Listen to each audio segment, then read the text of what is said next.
Devon is one of England's most celebrated and scenic fishing towns. Brixham was once a thriving boat-building community with a fleet of trawlers that revolutionised the fishing industry in the 19th century. The fishing fleet remains, as do the quaint, colourful houses, and hidden amongst them sits St Peter's Church.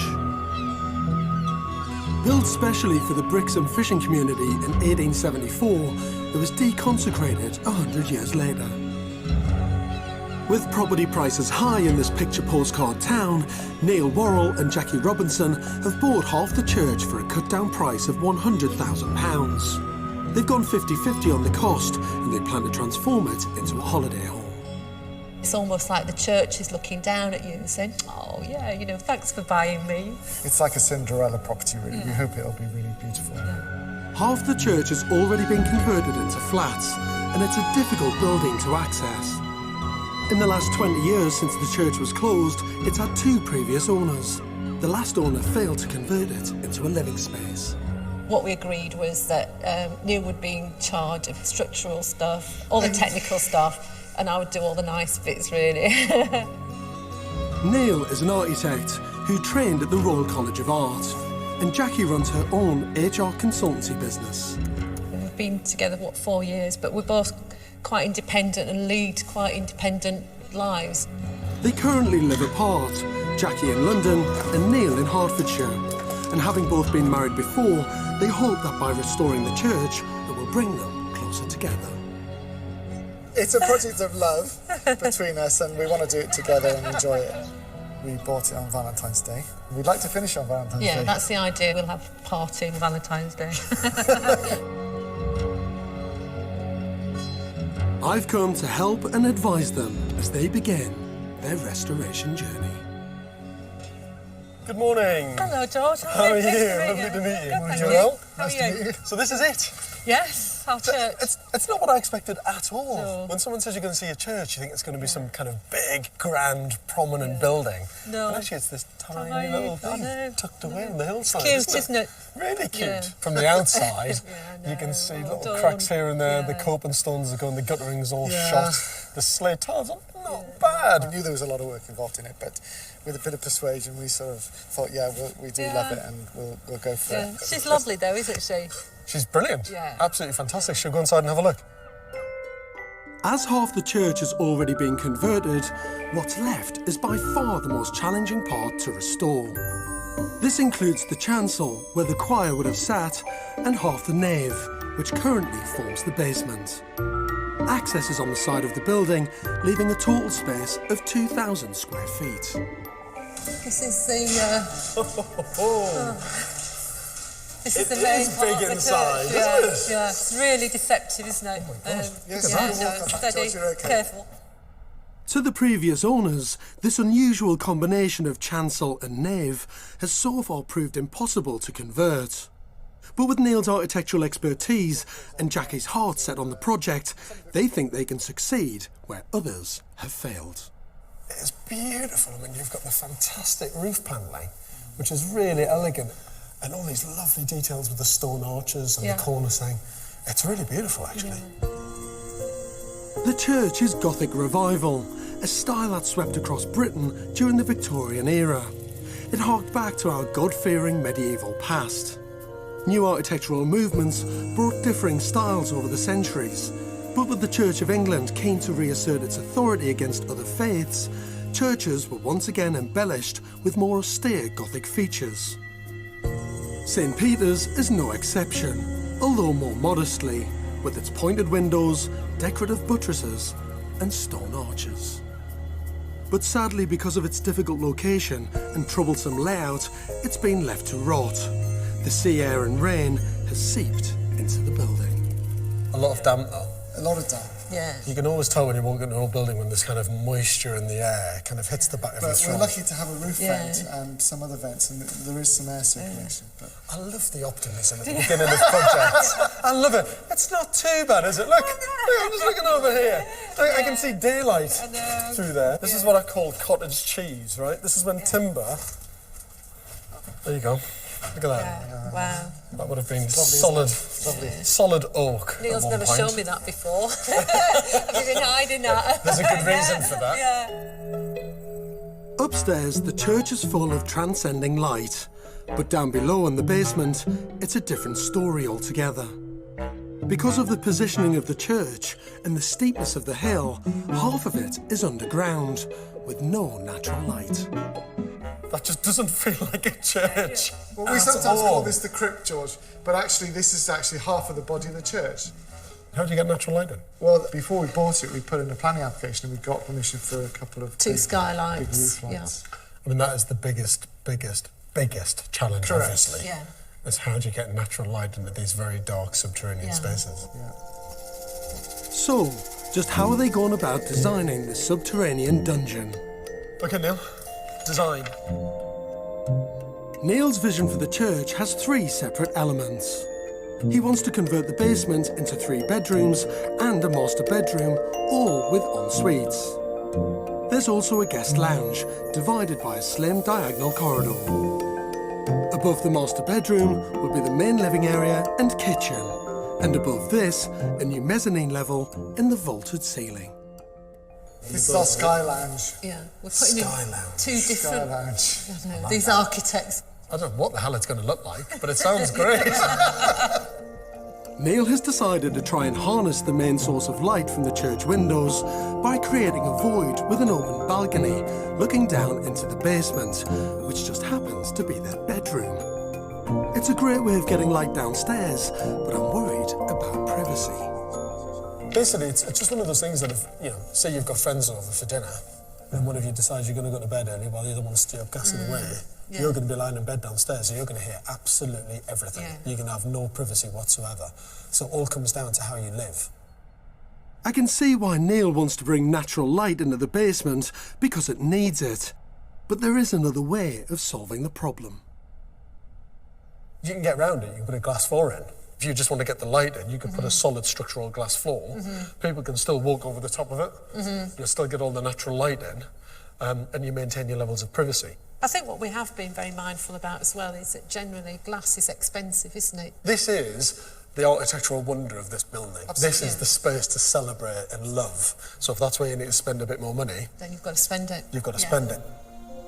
Another issue I'm worried about downstairs is their use of a slim diagonal corridor that cuts through the rooms. But I've got an idea about how this can be changed to create more light and the illusion of more space. You've got the potential to put another bedroom there, natural light in from the side, and then you do a bigger bedroom back here. And then what you're doing is you're losing your corridor. It's a big step, you're losing this cranked corridor. And the playroom, if you like, the kids' hangout area, Still has a roof light. is that with all the roof light over it. It's taken me 10 months to work out the plans with Jackie, George, and I've just improved them. I've just ripped them. That's a very magnanimous thing to say, darling. As an architect, it's great that Neil is open to my suggestions to his design. But they face 2 major challenges. Neil and Jackie are managing the build remotely, and their budget is only £100,000. For an ambitious project like this, I don't think it's enough. Your biggest problem is your budget. Yeah. How much do you think the budget should be then? Don't say. No, do. And then I can have a completely sleepless night. No, don't say. Please don't say. I always said that everything costs £1,000, but there are 1,000 things. That would be £1 million, which you haven't got. It's my belief that you can build to reasonable budgets if you have control over it and if you don't go over the top and if you manage it properly. It's quite scary for me what he says about cost, and I don't take that lightly, really. I have to say that Neil and Jackie are unbelievably brave for even thinking about taking on this project. They've got everything stacked against them. They've got neighbours above them, alongside them, neighbours all around them. Site access is unbelievably difficult. And the budget, I just don't know how they're going to do this for the money they've got. This is one of the most difficult restoration projects I've ever seen. Neil and Jackie have been together for 4 years, and now they've decided to take on a challenging restoration project in Devon in the hope that it will cement their relationship. To be close to the build, they're having to rent accommodation for 12 months, already an added expense for Jackie's budget. Today, the building inspector is visiting site to sign off Neil's plans, which needs to happen before any major structural work can begin. We looked at the roof. They've taken away the ceilings. A lot of the valley gutters are rotten, and those will obviously need to be repaired, replaced.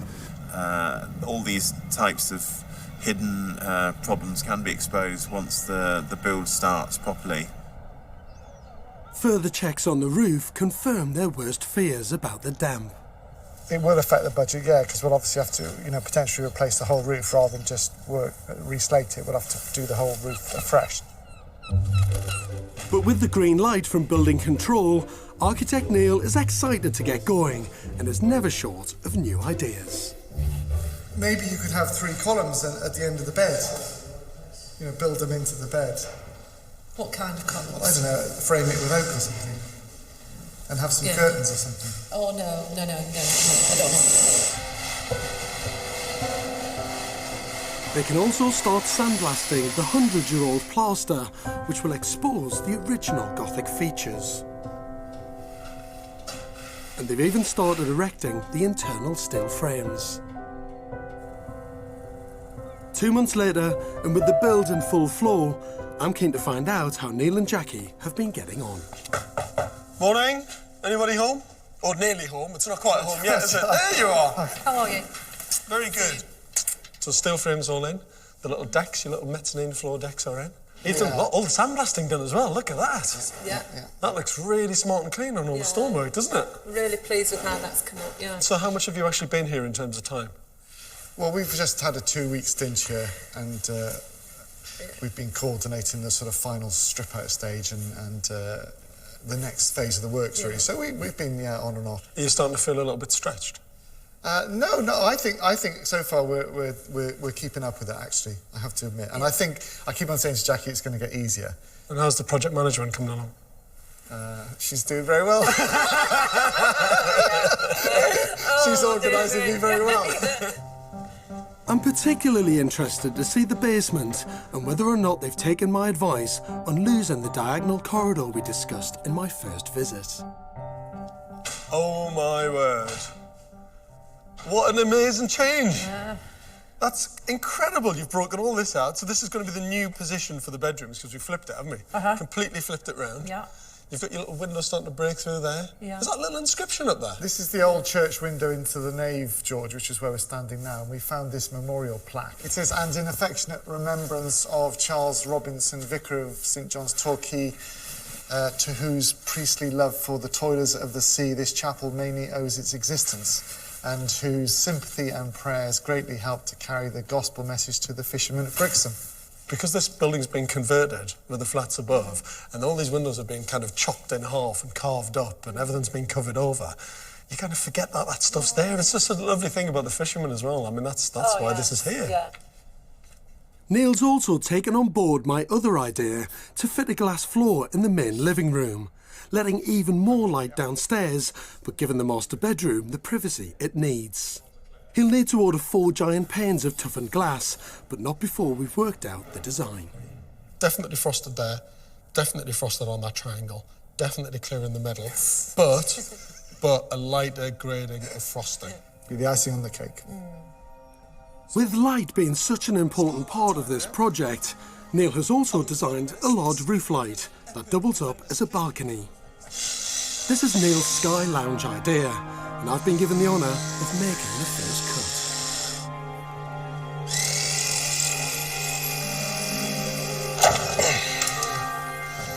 Whoa. Let there be light. And there was. Easy does it.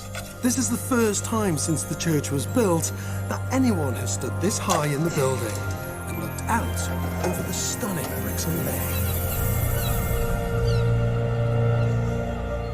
Ahoy there! Look at that! You can see for miles! That is fantastic. Good. Do you know what? I actually feel really honoured and privileged.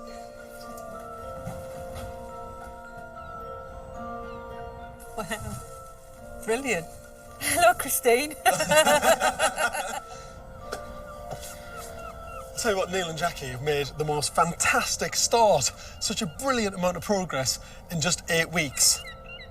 But problems with the roof are causing them delays. They've got a massive amount of work still to do. It's a big hill to climb. In South Australia I was born. Heave away, haul away. South Australia, round Cape Horn. Revealing the inscription in the church and seeing the harbour for the first time has got me thinking about the local community, why this church was built in the first place. So I've come down to the dockside to meet sailor and writer Tom Cunliffe, who knows all about life on the high seas, the church mission and Brixham's celebrated fishermen. But before we set sail to find out more, we need to pay our dues for a safe journey. The fishermen themselves back in the day, they were extremely superstitious about some things, like small change, it's not going to do you any good. This is what they used to do. Toss it in the sea. This was a regular practice for the fishermen, who saw it as a good fortune tool to Neptune, god of the sea, for their safe passage. And before we cast off, I too have to pay my way. I've got some coins, even though I'm a tight northerner. Man, God, there's some good stuff there, George. You could do it.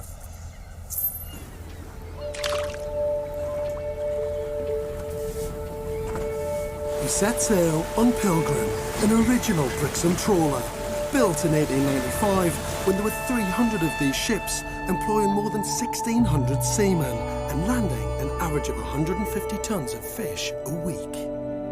They perfected a new method of fishing, with no other vessels capable of towing the heavy trawl nets in all conditions. And like today, it's one of the most dangerous jobs in the world.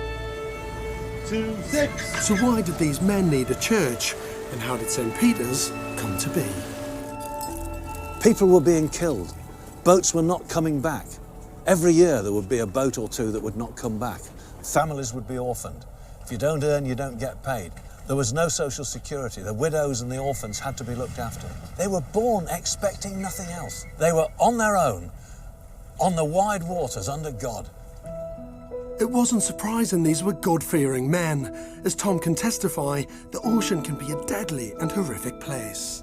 I can remember at one time, just literally lying at the bottom of the companionway steps in a serious storm in the North Atlantic with 40-foot waves breaking over the boat, and thinking to myself, I remembered the Manx fisherman's hymn, which ends in 2 lines. It says, "Send us thy help, remember Galilee." And I found myself repeating that. I don't know if I believe or not, but out there, it's like at war, isn't it? They say there are no atheists in a storm at sea or on the battlefield.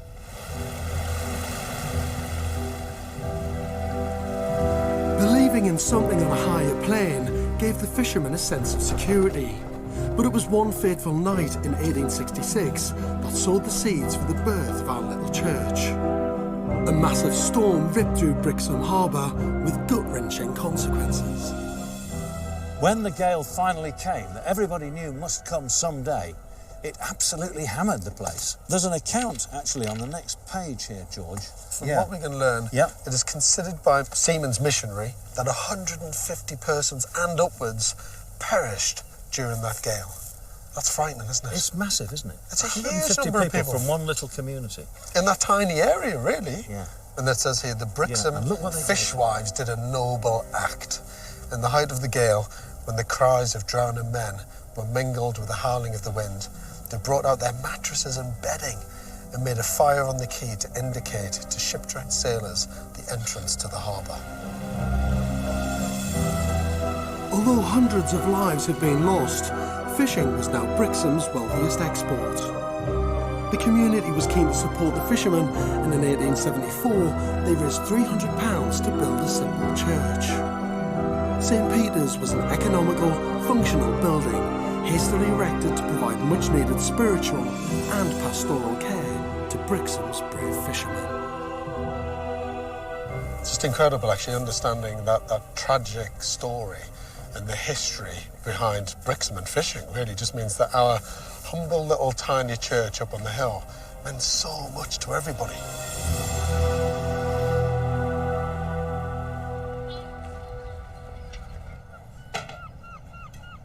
With the summer months over, it's a race against time to finish the roof.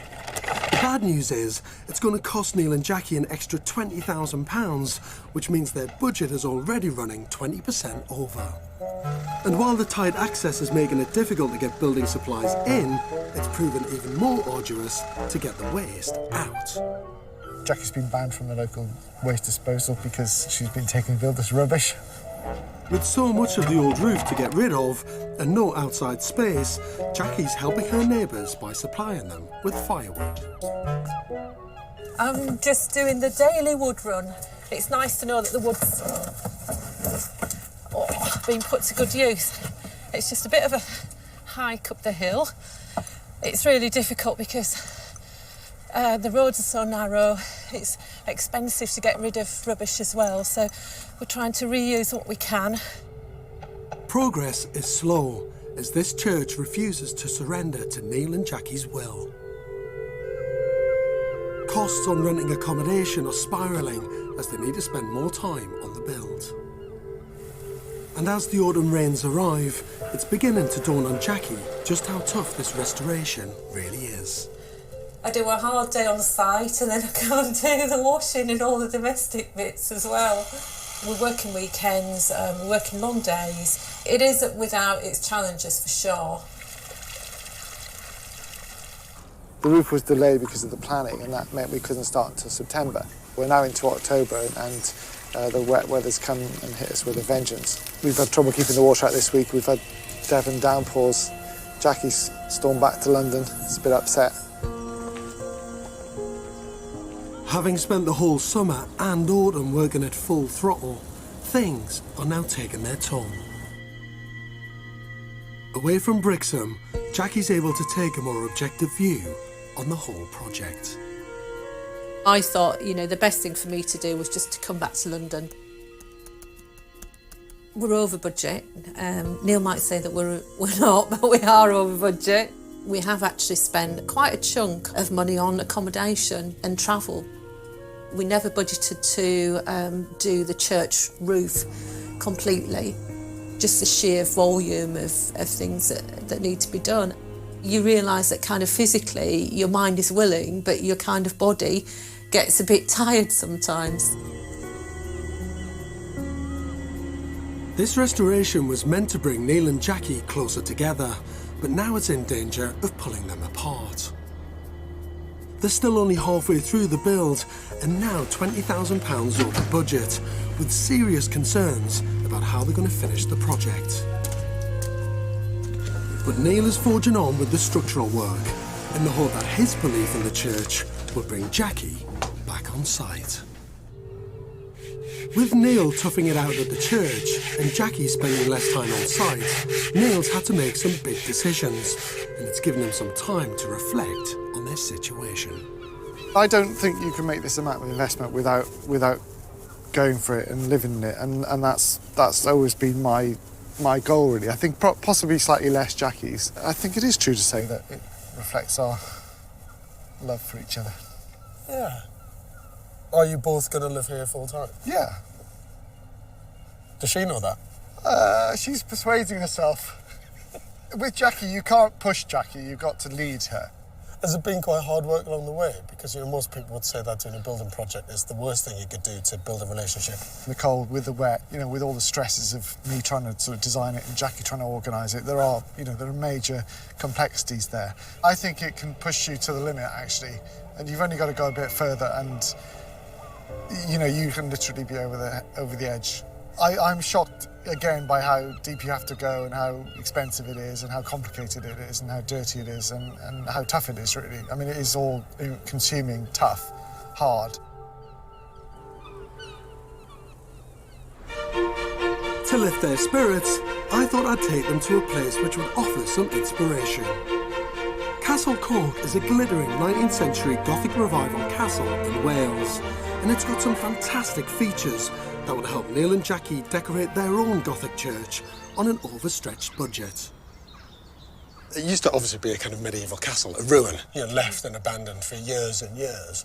And then in 1875, the third Marquess of Bute, who was one of the richest men in the world at the time, commissioned William Burgess, who was really one of the pioneers of Gothic revival architecture.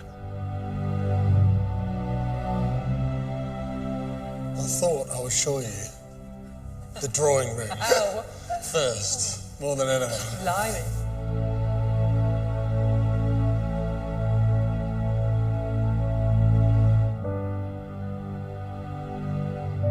Do you like it? Yeah. It's stunning. It's absolutely stunning. Yeah, the roof's beautiful, isn't it? Yeah, I love these galleries and the paintings and the ceiling. When you get up to this level and you look at the detail, you actually realise that all the trickery works. This is all just stencil effect. This is very, very basic stuff. You look at the butterflies over there, you look at that little flower motif, it's all stenciled. Dum, dum, dum. Very quick, very easy, very cheap. It's just paint.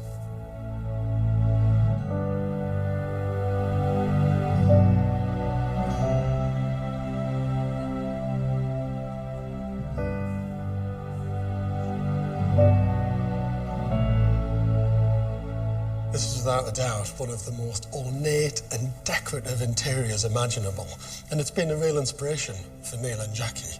But if they're going to achieve the same effect, they've got to use the same Victorian trickery to get something so lavish on a very affordable budget, and that's a big challenge. With the Devon downpours now behind them and a new year dawning, they've had time to reflect on their situation. Having spent more time than they planned renting in Brixham, Neil's finally had a chance to talk to Jackie about living together permanently in the church. So things seem to have changed a little bit. Uh-huh. I hear. Yes, yeah. Do you want to fill me in? Yeah, well, we are going to move to Brixham when the building's finished. We've decided that we want to use that as the main base. So yeah, that's a big step actually. It's a huge step. Yeah. And how do you feel Neil about and I that? have never lived together. I know, that's what I'm thinking, it's massive. Yeah. Did you take a bit of persuading? No. Come on. No. Neil tells me that I've got an alpha male's view on commitment. Oh, really? Oh, yeah. He's mad about you. He is. What has he been saying? He is. He's a right soppy bugger. Yeah, no, he is. He's lovely. He enriches my life, actually. That's brilliant. Yeah. Neil's battled through to get the roof finished, and now that the church is finally wind and watertight, they can start to think ahead to the detail, the colours and finishes. And Jackie's back playing her role in this all-consuming restoration. And we got... Oh my word. You've done the stars on the ceiling. Yeah. That's proper William Burgess stuff, that is. You have been absolutely directly inspired by all of his work, haven't you? Absolutely. Yeah, it's good. And, when you look at the picture from Castlecloth and then you look at this, you can kind of see the similarities. I mean, it's our own version of it, obviously. But one of the things that you have to decide kind of is at what point you kind of do something like this. And actually, it's worked really well for us. It's been really motivating. Actually, it has, actually. Because, we've had all the mayhem, going on downstairs, and then you come in here and there's a guy up his ladder painting stars. Do you know what I mean? And everyone's going, oh, all right. It's quite surreal. Yeah. His name was Mark, and we've renamed him Michelangelo.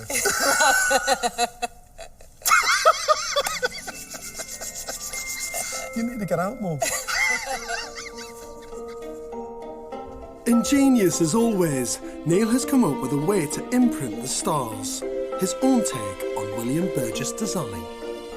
We couldn't find any stars that we liked, so we made some. You actually made some stars. We made them. We designed them and we had them cut out, George. And now I've got a chance to make my own mark on this restoration. 4 to 500. Can I do some? Please. Yes. So what you do is you put literally the smallest amount of paint on and just dab. That's it. Stronger dabs, that's it. Ta-da! Star of George. The Star of George. The George Star. You can't get more egotistical than that, can you? Could you just do another 100 or so?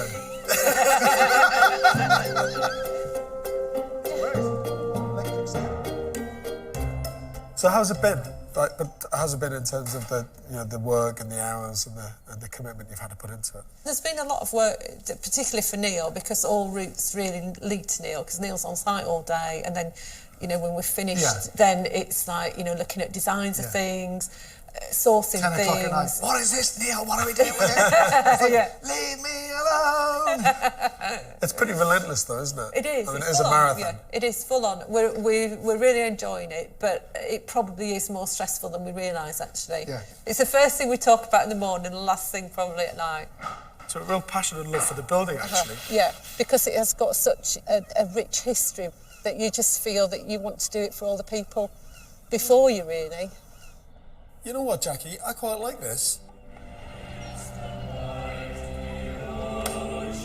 Inspired by Jackie's commitment to the church and its history, I'm keen to find its link to the Brixham community of today. When our Fisherman's Church was deconsecrated in 1977, its congregation moved here to All Saints Church. I've come to meet Gordon Porridge, whose ancestors were in the choir that sang in Neil and Jackie's new home. This is Harry, who was a great uncle to me. He was a chorister, he was a trawler skipper.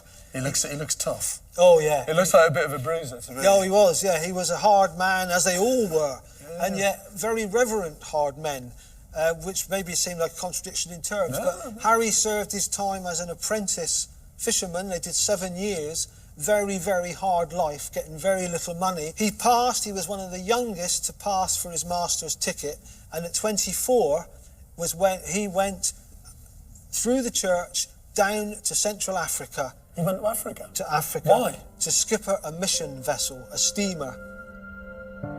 It turns out that Gordon's great-uncle Harry travelled to Africa to teach the fishermen the revolutionary methods he'd so skillfully mastered as a young apprentice. Not only had the church supported him as a fisherman in Brixham, but had given him the opportunity to embark on an adventure that he could have only imagined in his wildest dreams. It just reminds me of that fantastic saying of you can give a man a fish and you can feed him for a day, but if you teach him how to fish, you can feed him for a lifetime. That's exactly right. I just never thought that our humble little St. Peter's Church up there would have such a global reach. No, all of my family, my own father, my grandfather, all of them, they're all represented in that church, their life. And I'd like to give this to you, George, to present to the new owners. Neil and Jackie are going to be absolutely thrilled with that. I can't tell you. Incredible.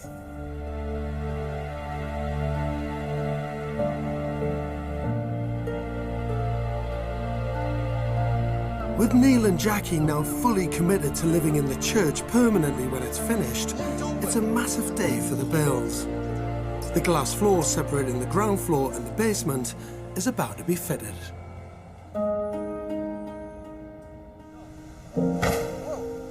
To get to this point, Neil has commissioned with pinpoint precision 4 giant panels of glass that will be fitted perfectly into the void. Each pane is triple glazed, heated and toughened so that it can withstand 2 tons of structural weight.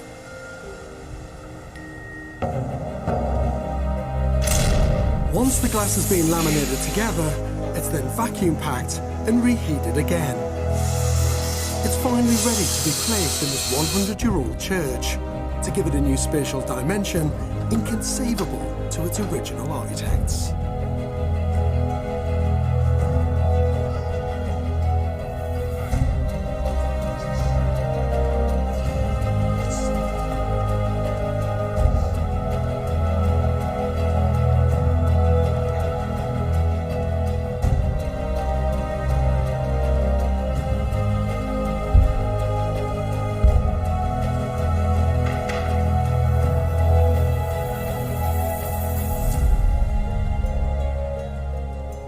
Come on, Jackie.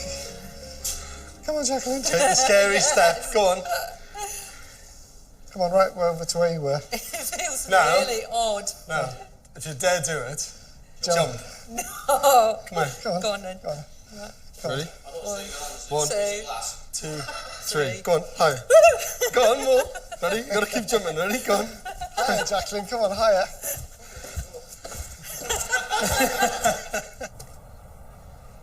So far, all the work done in this build is looking absolutely beautiful. But Neil and Jackie have set themselves as 45 days to get it completely finished. And when you look at it, they've got skirting boards to do, electrics to finish, plumbing to do, tiling, decorating, you name it. They have set themselves a massive challenge.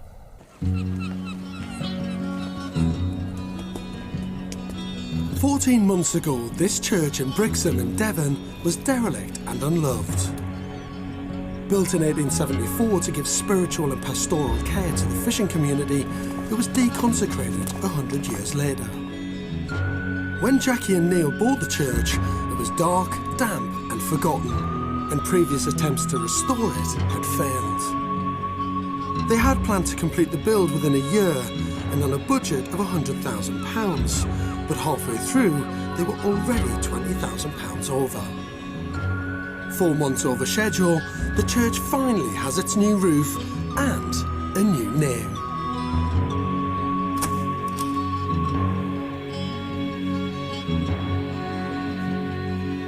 Oh my word. Unbelievable. What used to be an abandoned shell with water pouring through it is now a magical vaulted space which harks back to the Gothic revival period when the church was first built. And the grading of the ceiling, you know, and those colours that you worked so hard for, didn't you? You really thought about getting that effect. Look at that! Look at that! The new glass between the ground floor and basement has the incredible effect of floating in the space and connects the two levels together. You've taken an old building and completely spun it and flipped it on its head. Somebody came in the other day and said, "Oh, wow, this is mental." Yeah.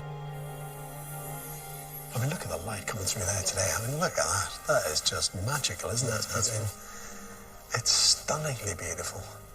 You've got your kind of cosy, snug over here. You've got your dining area. Yeah. So, I mean, you're never going to move from that sofa. You're just going to sit there all the time looking at that. In fact, I'm going to do it. Bugger it.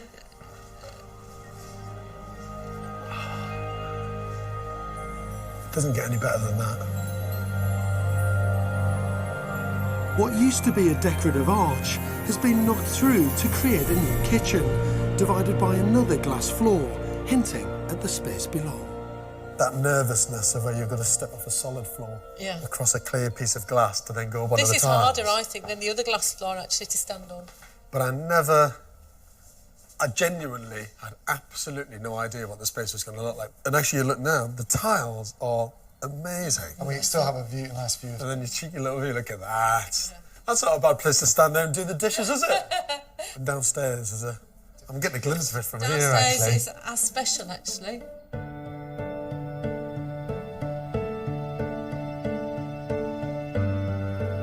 The stairs that led down to a dark, damp bunker now descend to a bright, modern space.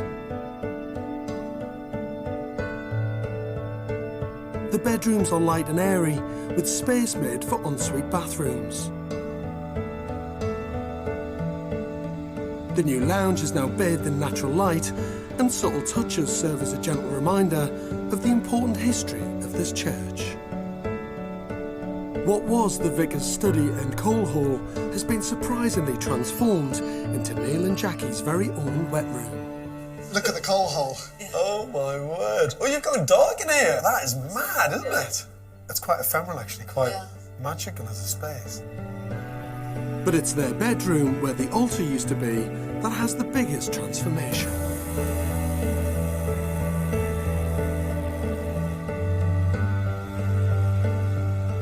The light is unbelievable. I mean, as the sunlight is just changing through that window above, it completely changes the atmosphere in the space. Out of the bed. It's incredible. Look at that. I mean, that is unbelievable. By doing this, it's just an architectural wonder. From the basement up to the ceiling was originally one single space. Placing modern state-of-the-art glass in the new floor is a powerful and brave decision. When you stood on it, you actually get a reflection from the windows. But that's all about your Gothic church architecture. You're looking up to the heavens. That's why these buildings were in the form they were. And you're sitting here now and you just think, I am looking up to the heavens.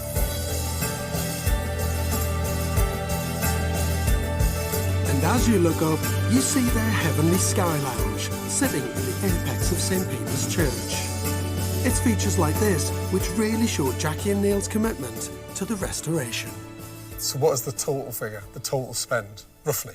I think roughly the glass and the roof and the windows probably added about 50,000. So you've spent about 170,000. 170, 175, yeah. In total. In terms of that overspend, I'm assuming you didn't just have that money lying around. I mean, it's... No, I'm just trying to get a feel for how much of a commitment you've really made to it, really. Yeah, massive commitment, you know. Yeah, seriously, absolutely. That's my life savings gone. Really? Yeah. Everything? Yeah. That's a massive step, isn't it? Well, it's a massive investment. For Neil and Jackie, their passion and belief in restoring this forgotten church has had a profound effect on them. I challenge anybody to do something like this without it actually really kind of, you know, impacting all aspects of your life, really. It's surpassed our dreams, I think. Really. I was getting emotional. I am. Thank you, George. Let's have a tea, Book. Thank you, George. It's good. It's brilliant.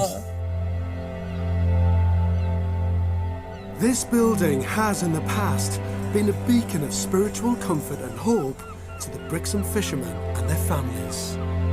Neil and Jackie's willingness to finish this restoration against all the odds make sure this church now has a place in the heart of the Brixham community once again. Thank you so much for coming. It's brilliant. Welcome to Fisherman's Church. What do you think? That sounds like it was quite good. You sound like a bunch of pirates.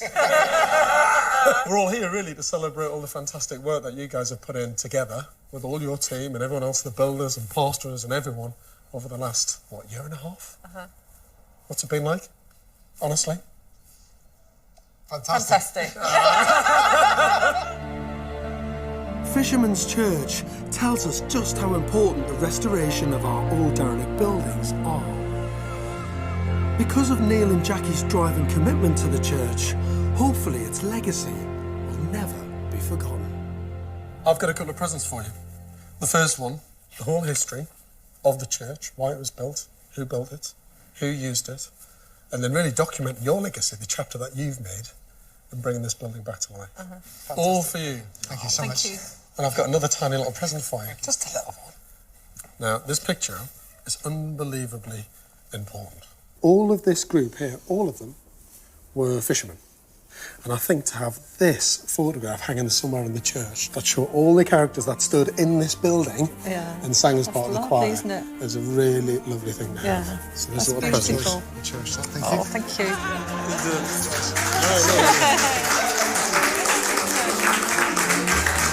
Two, three.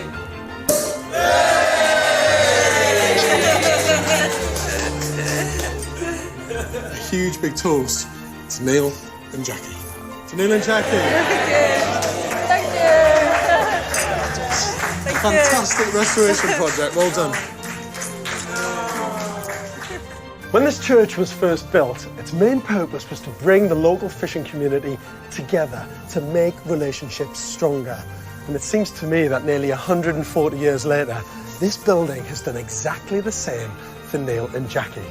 This started out as a very straightforward refurbishment project, but it's grown into something far more powerful. This has been a true restoration labour of love and a place for Neil and Jackie to spend the rest of their lives together. I've come to Llanrheithin in southwest Wales, to a redundant Victorian church which Gareth and Jill bought for £55,000. I said to Google anything under 20,000 and this popped up on the very last page, and we came out one lunchtime and got the key and came to see it together. Yeah, and I fell in love with it and here we are. It was a lovely atmosphere and just a great building, and I wanted to buy it there and then, really. And even if we didn't get planning and even if we didn't even sell our house, we wanted it. They're so different, the two boys, that they really want their own space, you know. You know, you can see that one's really sporty and one's kind of... Mama's boy. Mama's boy. At the time we were living in a run-down terraced house, which we hated with a passion, so we decided to put it straight onto the market, get a buyer and just buy this place. I'd hate to have seen it fall down to the ground.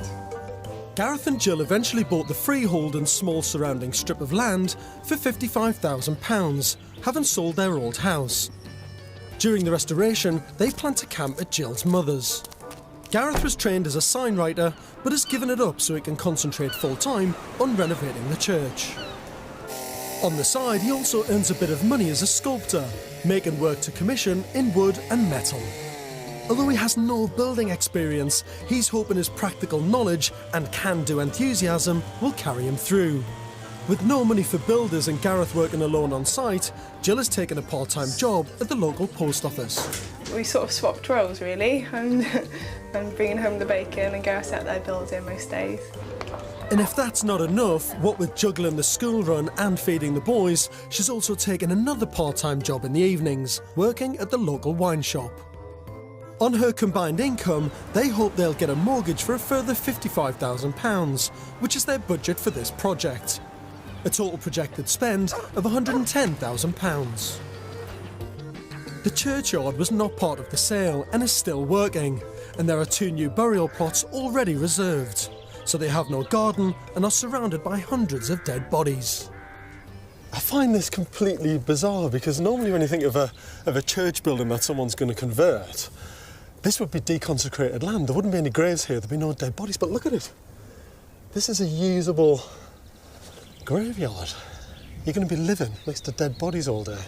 Anyone that lives in that must be bizarre, to say the least. Hello? Hello. Oi, shush. Karen, how are you? Hi. That's Honey. How are you doing? George. Yes, I am. Come on up. This is great, isn't it? Yeah, we like our little shed. Well, it's a building that looks absolutely packed with character. I mean, it looks beautiful. Absolutely amazing.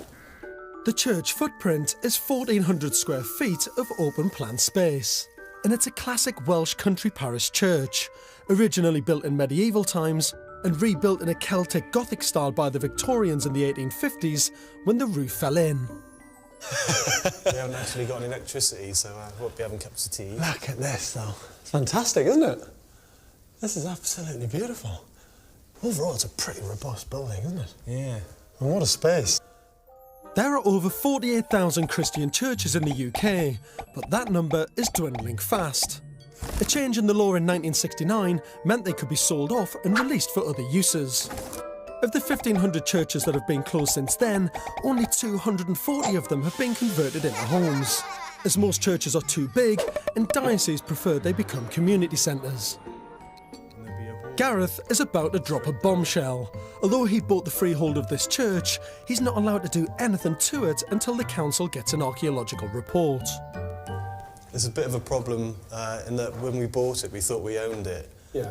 Which we did, but we didn't realise we weren't allowed to do any work on it. So you've broken the first golden rule, Gareth. You don't do work to an archaeological building, an old building. This is what people need to know, is that if you're buying an old building before 1800, that it's going to have to get an archaeologist in. Yeah, and it's going to be 250 to 400 quid a day that you have to pay. Yeah. And it can be weeks and weeks. But you thought you'd just ignore that and you'd just carry on and do some building work? Of course. From medieval times right through to the early 1800s, rich people were buried under the floors of churches in the belief that they would somehow be closer to God. It was also a great source of income for churches, and as the floors got full, church wardens would often use spades to flatten coffins to pack them in. By the Victorian era, that abuse was stopped, although churches became full, quite literally, with the stinking rich. Thereafter, they had to slum it outside in the graveyard with everyone else. Thus, archaeologists are legally entitled to dig up church floors on the hunt for bones and other architectural artefacts. While exciting for them, it's a right pain in the apps for new church owners. They may find themselves paying for an archaeologist they don't want, who has the power to delay and even permanently stop their development. So Gareth, you've started doing an archaeological dig, which you shouldn't have done. So you've dug the trench, you've taken the floorboards out, you stripped back all the plaster. Did you find anything in the building? Originally, up in the front bit of the church here was the altar, and it was quite badly vandalised. We're thinking of maybe donating that to the local museum or something like that. Fantastic. Or I'll just stick it on the front of my car. I like that. Super nice. With no architect on board and Gareth's lack of building experience, I'm dying to see their plans. Are these all your drawings, by the way? Yeah. They're quite cool, mate. I tell you, I was an architect. They all look quite There's good. nothing to it, George. It's easy. What the hell do you need me for? You're practising, I'm doing it. I'll bear that in mind through this build, mate. Jill and Gareth plan to put a brand new floor in and have an open plan downstairs with a kitchen and dining room at the north end, hallway and large living room. The spiral staircase connects upstairs, where there'll be a master bedroom and 2 bedrooms for the boys, with a large family bathroom. Gareth's project, I think, is fascinating. It's Gareth who I'm even more fascinated by, to be honest, because he's gone into this completely blind. He's seen an amazing building, he's seen that it's probably been a bargain for him, but not understood at all what he's got himself into when it comes to planners, archaeologists, listed building consent. I mean, the list is endless. The people who are involved in this project, it's so complicated. And I think it just shows that when you take on something historical that needs so much restoration involved, it's a very difficult build, and he just hasn't got a clue. Colin Harris from the Devon Church Archaeological Services is about to visit. If he thinks Gareth has damaged or acted improperly, he could close the site down. Then Gareth and Jill would have bought a church for £55,000 they cannot even get planning for. It's the biggest blunder Gareth and Jill have made yet, and Gareth is clearly terrified. Gareth's been doing a little bit of digging and obviously some of this removing of plasterwork, which you shouldn't have really been doing, I gather.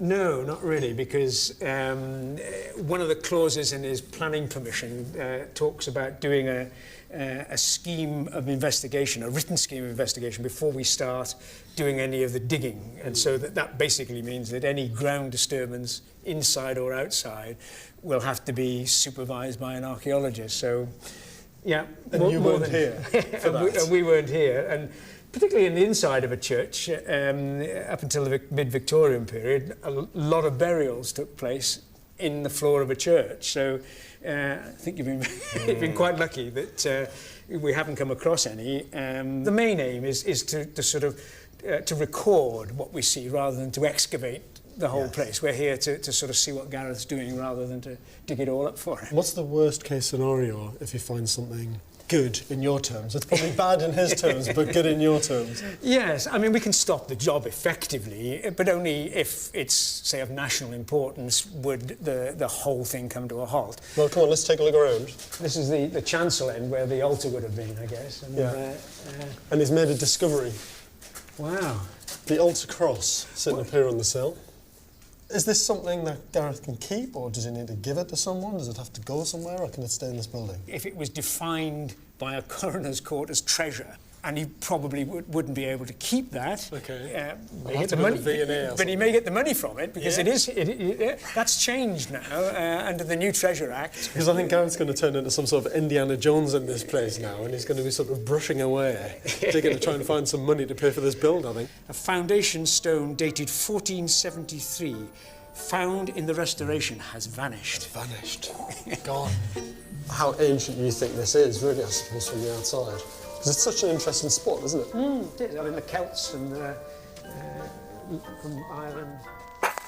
The first record of Lanreothan Church dates from 1248, when most Britons were wearing sackcloths and brewing their own ale because it was a damn sight safer than the drinking water. Pilgrims stopped here for prayer, visiting the nearby Holy Well en route to St David's Cathedral. Local legend says monks buried treasure here when they were fleeing the cathedral after it was ransacked by Vikings. Because of its beautiful aspect, the church was popular for baptisms, and more worryingly for Gareth, funerals. Conservatively estimating 3 burials a year, there are probably at least 3,000 bodies in the graveyard. Well, you've got yourself an incredible site. Very unusual to turn into a house, it has to be said. Absolutely. My heart goes out to you. Best of luck.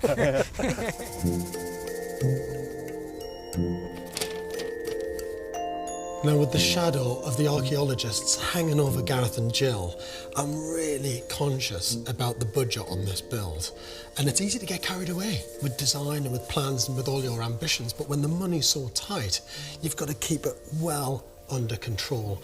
And the main issues that I've got to tackle here are the head height. So the idea that the floors shouldn't cut across the windows and all the rooms should be balanced and well organised. There's also the bathroom, which I think is too big.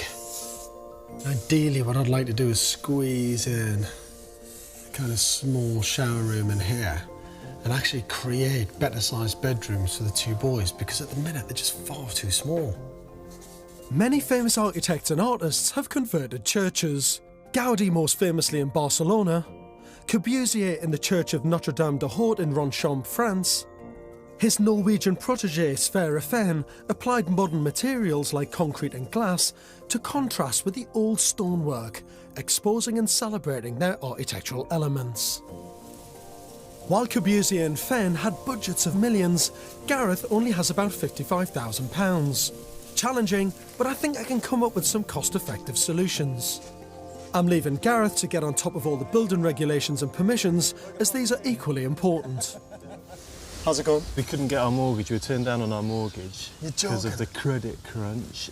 And as well as that, we've got a problem with the path as well, digging up the path, because the church have got to okay it.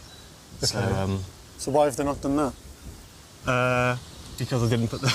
You didn't put the bloody plans in, did you? I put the plans in, but I didn't apply for the path bit separately. So did you know you had to, or not? I thought the plans would cover it. Right. But I've got to notify when we'd start the dig, you know, so that's what I've put in. I've rushed them in now, and hopefully there's a nice lady in the church that's going to phone me back at the end of today. But you'll be fine, George, don't worry about it. Why am I worrying more than you are? What Colin the archaeologist forgot to mention was that the mortgage company will also not give him the money until he's got all of his certificates and building permissions in place. I fear Gareth just throws any paperwork he receives into a pile in the corner and quietly forgets about it. I'm hoping my plans don't suffer the same fate. Now, I've changed it a lot. Gareth's plans were not bad, particularly for someone without any experience, and I want to keep the open plan feel. I've got lots of ideas, but there are three main headlines. To preserve as much natural light throughout as possible, I've set back the floor away from the windows so they aren't cut in two, and light gets both upstairs and down. I want to make the large picture window on the south side the centrepiece. Upstairs, to maximise space and to give the boys larger bedrooms, I've moved the large luxurious bathroom into one of the boys' old bedrooms and made it into a shower room, and moved the master bedroom to the former bathroom. Finally, like my hero Fenn, I don't want to cover up and plaster all the walls. I want to use square glass panels to frame and celebrate the old stonework around the beautiful windows, which will also help with insulation and noise pollution between floors. I like what he's done, that's really cool. And I could see how it would work. I'm sure Jill will love it as well. She'll love the designs. But we're just trying to do it on a budget of nothing, so we can only do what we can do, really. But Jill doesn't love them. They're not our plans, they're not really what we want out of the building. And I really, really want a really nice bathroom, a big spacious bathroom with a shower, and the big bath we brought in it. I'm afraid it's the big thumbs down. Ouch. I guess you can't win them all, but at least she's got a clear vision of what she wants. 8 months into this project, and this is the most critical day yet. The archaeologists are booked to dig up the entire site, and without their survey certificate, Jill and Gareth will not get their mortgage. But they've run into an immediate cash flow problem. The dig will cost several £1,000s, and they have no savings. Luckily, Gareth's stepfather has stepped in. I feel privileged, really, to be part of it, because it's such a fantastic project, really, isn't it? Yeah, Paul lent us the money to start today, so that we can kind of, because everyone's already booked and everything, it was already, you know, if we have to rebook everything and get everyone in the same place at the same time, it's not really going to happen. So Gareth and Jill are reluctantly paying £600 a day for archaeologists they don't want, and praying they won't find any bones. Viking treasure would be nice, but at worst the archaeologists could halt the whole development, and their £55,000 investment could collapse. and they would have no recourse and no house to live in. This is the worst bit, I think. If we're going to hit a grave, I think we're going to hit a grave here, definitely. 2 hours in, and work suddenly stops. Colin has found a bone. It's intact. It's probably part of a complete burial, but we're not very far down. But then again, as we were saying earlier on, in medieval times, they didn't always bury everyone 6 foot under. Inside, there is more worrying news.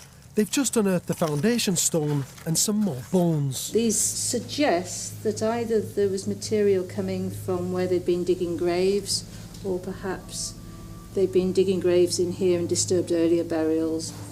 With no treasure in sight, it's going to be a long, agonising day. Hey, cheers everyone. We didn't find anything nice, sorry. Thanks, Reece. The archaeologists have gone, and luckily no bodies were found. When we're pulling up those big femurs and stuff. When you found that one bone, I thought that was it then. That was going to be the whole body and that was the end of it. And there's more good news. Garrett's stepfather has not only agreed to be their guarantor for the mortgage, he's also willing to extend his loan so they can start building immediately. And I can do that for you, yeah. We really Really cool, thanks.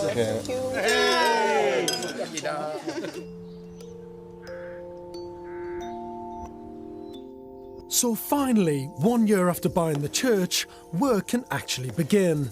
And Gareth has roped in his younger brother to help out.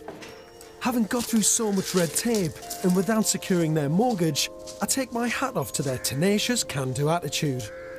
I'm also intrigued to see if they've taken on board any of my advice.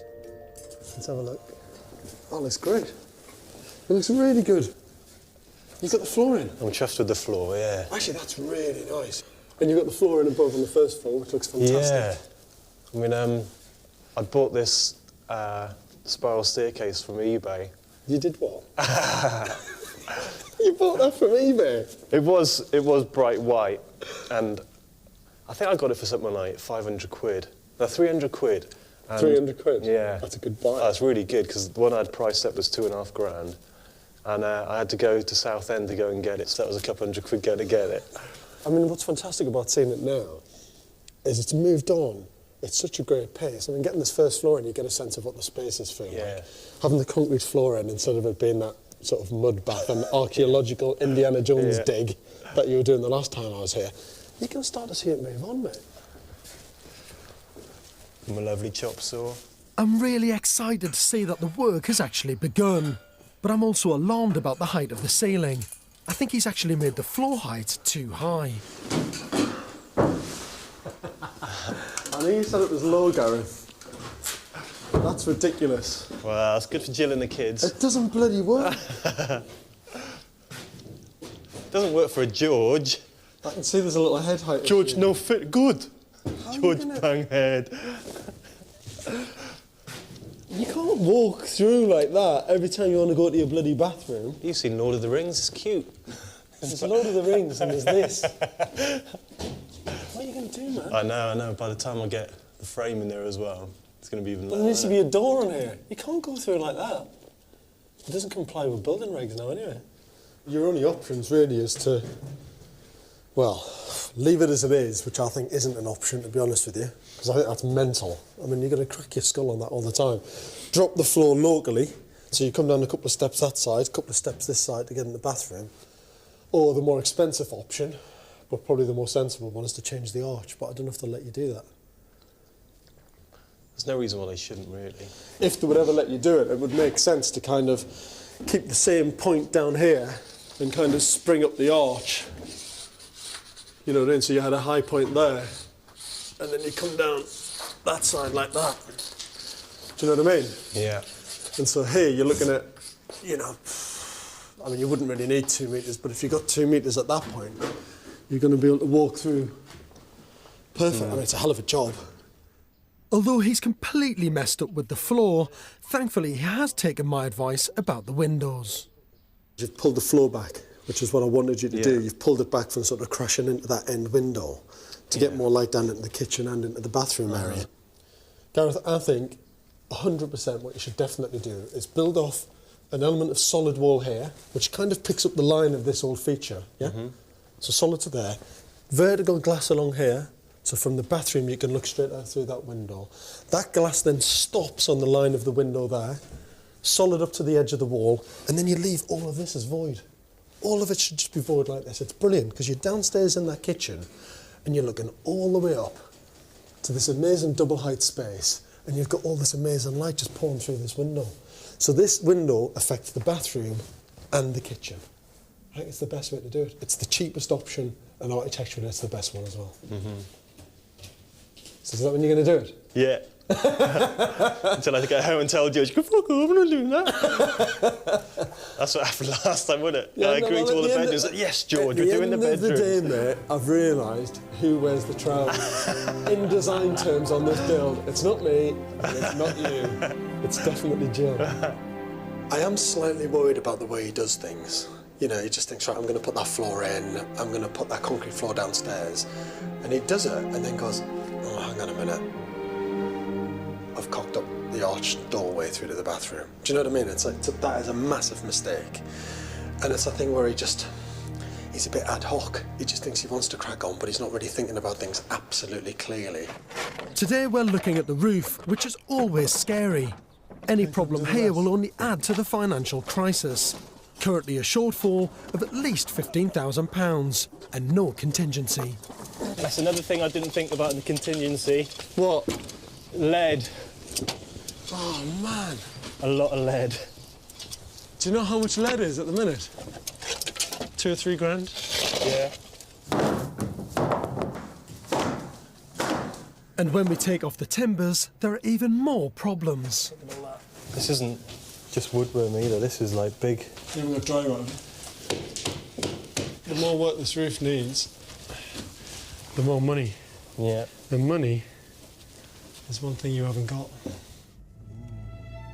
15 months into the project, and they only have £11,000 left. And by my estimates, a shortfall of at least £22,000. After the shock of the roof, Gareth is determined to source everything second-hand. Today, it's the ridge tiles for the roof. New ones will cost £30 each to be specially made. Ever resourceful, Gareth's found a nearby salvage yard.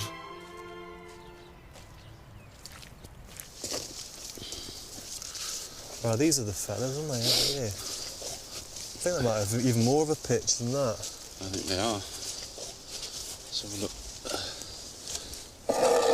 Oh, I mean. Yeah.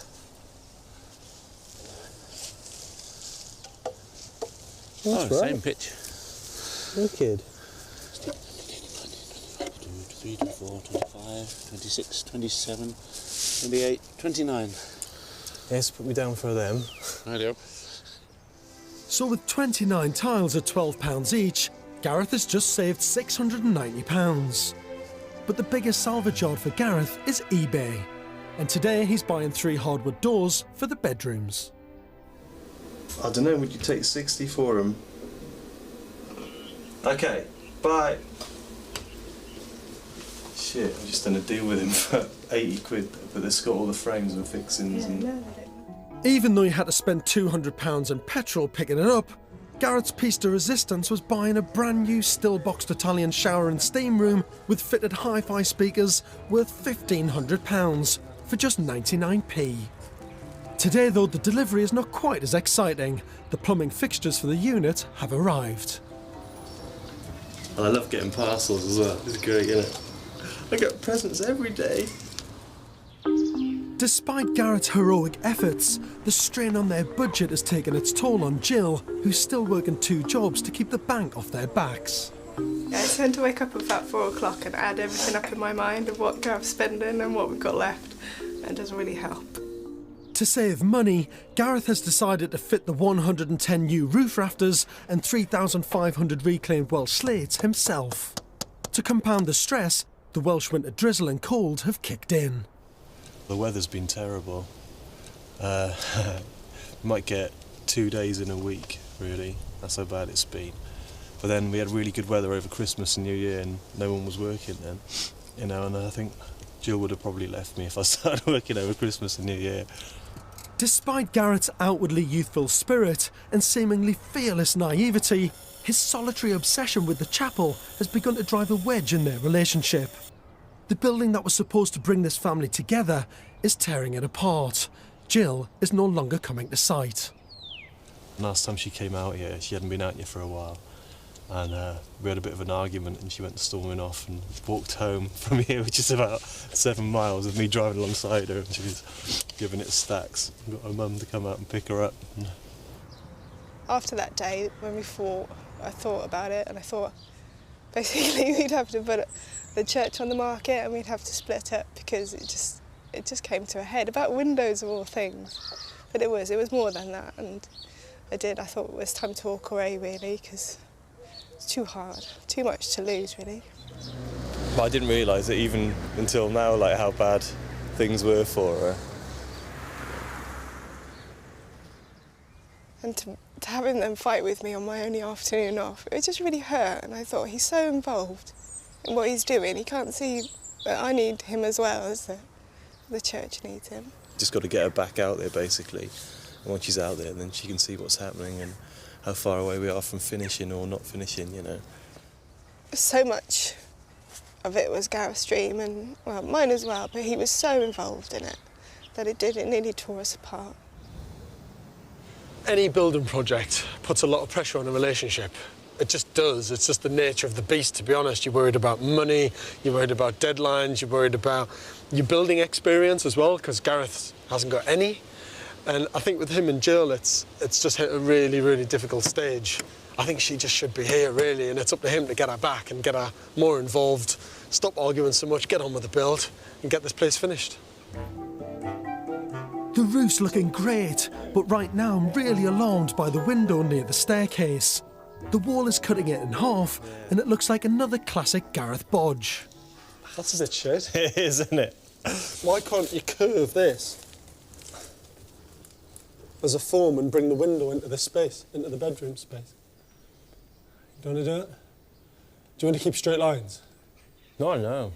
I think Gareth is utterly exhausted and is making irrational decisions just because he's alone and wants it to end. I've got to reinvigorate his passion to make this restoration something he's proud of. So Gareth, if you've got that curved piece of plywood there, and it curves around this side as well, and it goes all the way up to this level, yeah, which means it doesn't affect the kind of beautiful slope of the roof above, means the wall's following the curve of the stair, because the stair's sweeping round the line of that plywood. And the beautiful thing about that is as this plywood peels away and forms this curve, that window now becomes part of that bedroom. And that's what this is all about. How do you get the light from that small arched window into the bedroom? And by curving this element means, one, I think it's more beautiful for the staircase. It makes it look like the kind of floor and the wall is accepting the curved stair. And it means that light and that beautiful feature window becomes part of your master bedroom, which I think will be a shame to cover up. Having castigated him for the window bodge, I now feel I need to big him up. Virtually single-handedly, Gareth is doing an incredible job. But the project's at a critical point. No money, an ever-increasing overspend, a marriage on the rocks, and Gareth's losing heart. This building is more about you than anything else. It's about your attitude to something, your attitude to building, your attitude to design, your attitude to construction and problem solving. It's completely unique. And that's what's reflected in, literally within the stone and in the timber and in the staircase and the stuff that you're picking. That's what makes this building special, man. You're creating a piece of history here. Gareth's learned his lesson and is giving Jill more attention. To woo her back and unite the family, Gareth's planned a day out to the Alternative Technology Centre, as he knows Jill's got a soft spot for the environment. We're just coming to check out some alternative technology and hopefully we can incorporate some into the build. On the roof here, that's a solar panel that uses all the energy from the sun to heat our hot water. And we're thinking of getting one for the church. Do you like it? This is what I've got to plug in. Once you've drawn your massive bath, you're all right, Jack. And then what do we do for hot water? Shut up. Stop with the moaning. This is what it feels like when it's white. Then you paint it black, it goes to that. Then you put insulation behind it, then you put glass in front of it. It seems having some proper quality family time away from the build is paying off. So with Jill back on site, it's all systems go. Installing the wood burner is one thing Gareth cannot do, but he's here on hand to get Jill started on finishing the slating of the roof. Going in the wrong direction. It's really hard. It's cool. alright. Yeah. That's good. I'll be back working as soon as this is all finished, so there won't be so much pressure on Jill to bring the money in and whatever, and have it all separate life, because I can't expect her to come out and help me all the time, you know. I'm doing this because she's got a job and the boys are there as well. It's better. Yeah. And all that hot sex you've been having. I didn't know you knew about that. No, not you. I think he appreciates that I'm a little bit more interested. Now I can see things happening. I'm showing a bit more interest, and I think it helps him, so. And we're getting on better together now, so. We really want to just get out of the mother-in-laws and in here, basically. We're all really excited about it and looking forward to it. It's just, yeah, a question, and now that the summer's here, I can put more hours in.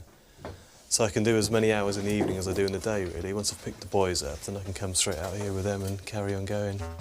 Gareth has decided to go for a combination of Roman and Victorian technology. Modern electric underfloor heating, an air recovery system and a wood burner. So incredibly, they don't need a boiler, and with all their insulation, their heating bill should be extremely low. This is our air source heat pump, and it produces all our hot water and all our heating, hopefully, for the house, all our underfloor heating. And this will sit on the plinth here, and the piping will go through to the thermal store inside, and hopefully it's all going to work. And so that running in conjunction with the solar panel and the log burner will give us all our heating all year round then. The Romans used to heat temples with an underfloor hypercore system using hot air. But Britain returned to the Dark Ages when they left, so medieval churches had to rely on the body heat from parishioners. People didn't sit down, so it was like an old-fashioned football match on the terraces. Churches in those days were much more social venues, where people would meet to gossip, tell riddles and recite poetry. Heating didn't arrive until Victorian times. Water was heated by a furnace, which circulated in pipes in the church floor, covered by metal grills. Later, radiators came in, but quickly became too expensive to run. Gareth has been inspired by this rich history. He's gone for a combination of a Roman hypercaust hot air system and Victorian underfloor heating, mixed with some 21st century wizardry. I'm really glad they've turned it around, and Jill is back on board, and I'm looking forward to seeing what kit they've got. So Gareth, how's it going with all the eco stuff? We're getting there. Got some new toys. You've got some kit? Yeah. Look at that, fantastic. Got my fresh air coming in here. Yeah. And the heat that's sucked in from the house is hot air, so that's going out over there. Yeah. And they cross over the top of each other in here, so it preheats the fresh air coming in, so it's kind of preheating. That's fantastic. This side we're going to have all the cupboard space. That's the wood from the outside of the roof. I've just kind of reused to line the cupboards. Oh, fantastic. That's great that you've reused all that, actually. I have to show you my new purchase. What have you been buying now? Well, I bought a ride-on mower that didn't work and sold it on eBay so I could buy these. Went up to Cardiff from. You sold your lawnmower? Yeah. To buy these? Yeah. Look at those! But they're beasts, because you've seen the size on the bath and I couldn't find any taps to fit it. And this guy, the antique dealer that I bought them off, hadn't seen anything like that before either. Mate, that's like a New York fire hydrant. You've gone out and bought all this eco stuff off your own back. You've sourced it, you've bought it, you've put it in. You've never done it in your life. Yeah. Well, I still haven't fitted it yet, so, yeah. As long as it's here, that's a start. You've jumped in with both feet, you're doing it. Ecological, craftsmanship, bordering on the medieval, but dragging this building into the 21st century. I love it, man. After a rocky and bumpy ride, the family are now united in getting the job finished, and even Jill is bigging up her fella. Here, so this is your... Whose room is this? This is Flynn's room. Every time I come out and you say to me, I haven't done much, and you've done tons. I'm just amazed that you've done it But it's still not a finished thing, you know. It's not until it's all finished that I'll be happy, really. But for someone who hasn't done anything like that before, to be able to do this, just kind of learning from books and people and the internet, I just think it's amazing. I couldn't do it. They've been to hell and back, but somehow have managed to pull through. Incredibly, spending just £70,000, they've moved in. Looking at it now, it's got the lead cappings on the roof, the skylights in, the windows look beautiful. The roof looks amazing, actually. Hey! Oh my God, look at the hair! How's it going, man? Yeah. Good to see you. You all right? Hey, Joe, how are you? Nice to see you. How's things? Good.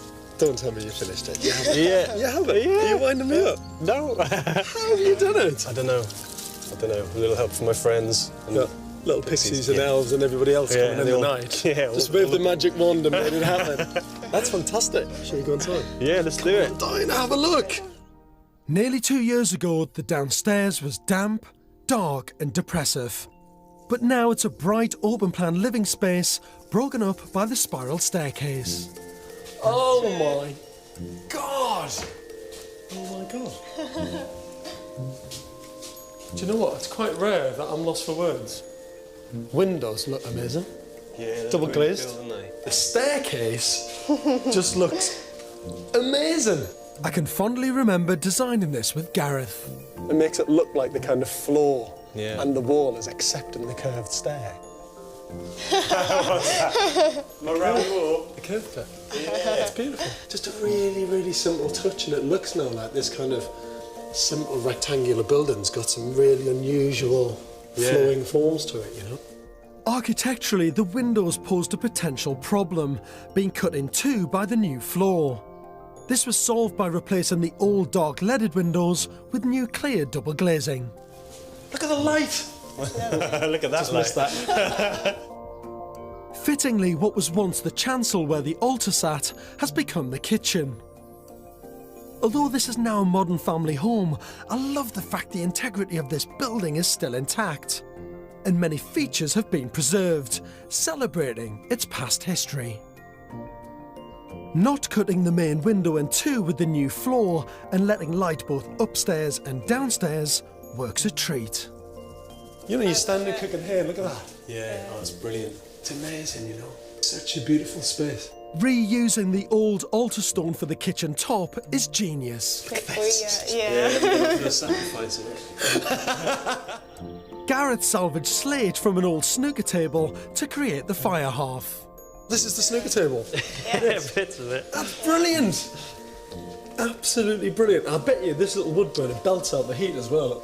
2 years ago, this space was empty and cold, and I, for one, doubted whether they would pull it off, particularly with a limited budget and no building experience. Architecturally, the most precious and expensive thing to restore in this church was the roof and new ceiling, but their hard work has paid off. It's now there upstairs with a long corridor and bedrooms. It's perfect, isn't it? The master bedroom continues to celebrate the original stonework of this beautiful church. I think this just works like a treat, actually. Look at that.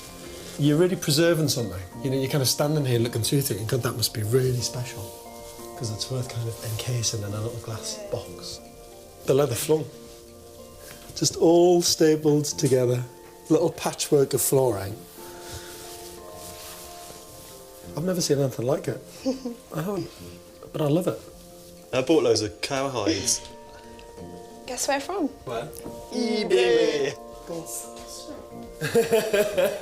The boys have been given separate, identical shaped rooms, kitted with bunk-style beds to maximise space. That's cool. It's small, but it's cool. I tried to persuade Gareth and Jill to cut away the archway into the bathroom so they didn't bang their heads. But budget and their idiosyncratic style prevailed. My alternative designs to give the boys larger bedrooms were also ignored. Instead, Jill clung to her lifelong dream of having a large, luxurious family bathroom, which houses what must be the bargain of the century. So this is the infamous 99p shower. Yeah. That is impressive. And the fire hydrant taps. They look great though. And you've done the glass panels. Look at that view! Yeah, oh my God! The little windmills, look. What a view. Rubber duck. Buying the freehold for 55 grand and only spending 70 on the build, they've created their first true family home for an incredible £125,000. It's now valued at 275. They deserve every accolade for this heroic, resourceful, yet ecological restoration. I think we need to celebrate. Yeah! Well done on the most amazing restoration. I'm not going to pop the light because I got in massive trouble with your dad. Oh, Just made it through the build. You know, when you think about what you guys have been through and the experiences you've had, you know, the highs and the lows, it's been amazing. Yeah, it has. Has it all been worth it though? Oh, without a doubt. Yes, yeah. Definitely. I can't believe it's our house, really. I can't believe it. It hasn't kind of sunk in yet. There's been a building here for over 1,000 years, and the site probably dates back to pagan stone circles, way before records first began. From its humble medieval beginnings as a wooden structure, this building has had a colourful past. From rumours about Viking treasure to Victorian burials under the church floors. I've really enjoyed collating this history, and I want them to have it, so they too can pass it on to future custodians. I've got a little present for you. Yeah? A little treat. Look. What's that? It's like this is your life. Oh, it is, isn't it? But it's for restoration. Look. Oh, whoa! Julio Jordio. Look at the state of the building. It was really bad. All the research, everything that I've done on the building is all in here. It's yours, mate. Oh. Well done. You did it. You all did it. Fantastic. I can live on our coffee table now. When you think about the history of churches, they're very ornate, decorative and opulent buildings, quite expensive, but not this one. For me, it's quite austere and bleak, and the word that springs to mind is frugal. Frugality is something that Gareth and Jill have had to adopt throughout this build because they literally didn't have the money. So they had to be inventive and very creative with all the decisions they made and the materials that they used. When you think about most restoration projects, they're very expensive things to take on, steeped in red tape, covered by listed building status and conservation officers all over you. But with Garrett's inexperience, if he can pull this off, for me, he's an inspiration to us all.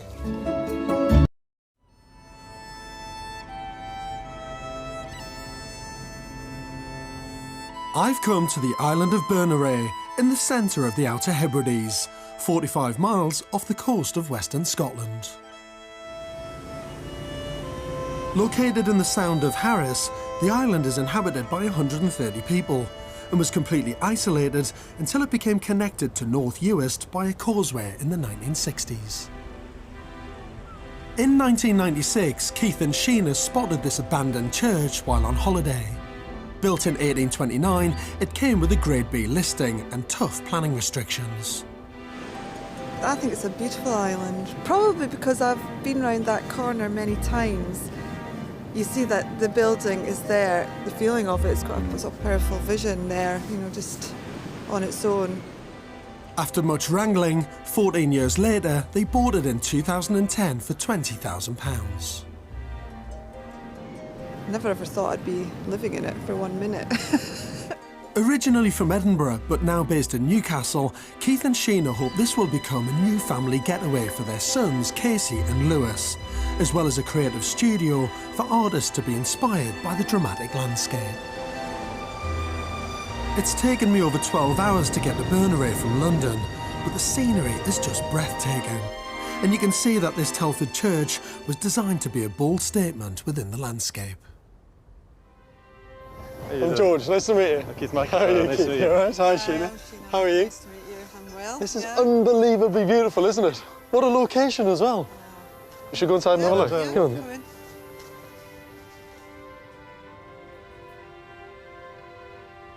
Sitting over 50 feet above sea level in the middle of a working sheep farm known as a croft, the church is 500 yards from the nearest road. And as it's a Grade B listed building, the exterior cannot be changed. With its footprint of 1,400 square feet and no roof, it really is a blank canvas for Keith and Sheena to work with. Beautiful, isn't it? Yeah. I mean, all the detailing of the arches over the windows and everything. It's amazing it's still standing, really, when you think being kind of exposed to the elements. I always think that. Each time we come up, we think, oh, it's still there. Why have you bought something like this? It was just that immediate love affair. Quite literally, the hairs. We never thought at that time, though, we'd get it, you know. It's just this little wild dream that suddenly has come to a reality. What are you going to do with this building, then? What's it going to be for you guys? What's the dream and vision for it? Sort of living space, but also working space, studio space, a space where people can meet. It's taken 3.5 years to buy the church and get planning permission. Now they've got it, Keith and Sheena will need the support of their neighbours if they're to be embraced by this very close-knit community. We're having comers to the island, and it takes time to sort of build up those relationships, and one's got to be sensitive to the fact, for instance, that this is a working croft. You know, we're at the height of the lambing season here just now. So, you know, it's a big learning curve for us as to what can be done at certain times. The inheritance from the recent deaths of Keith's aunt and father just a few months ago has given them a budget of £320,000. It's a great legacy to them for helping us out. Absolutely. Well, it's a legacy to them, and it's going to be a kind of built memory to them as well, isn't it? Yeah, it's a nice way to think of it, yeah, definitely. This restoration is a real family affair, and Sheena's brother Derek is their architect.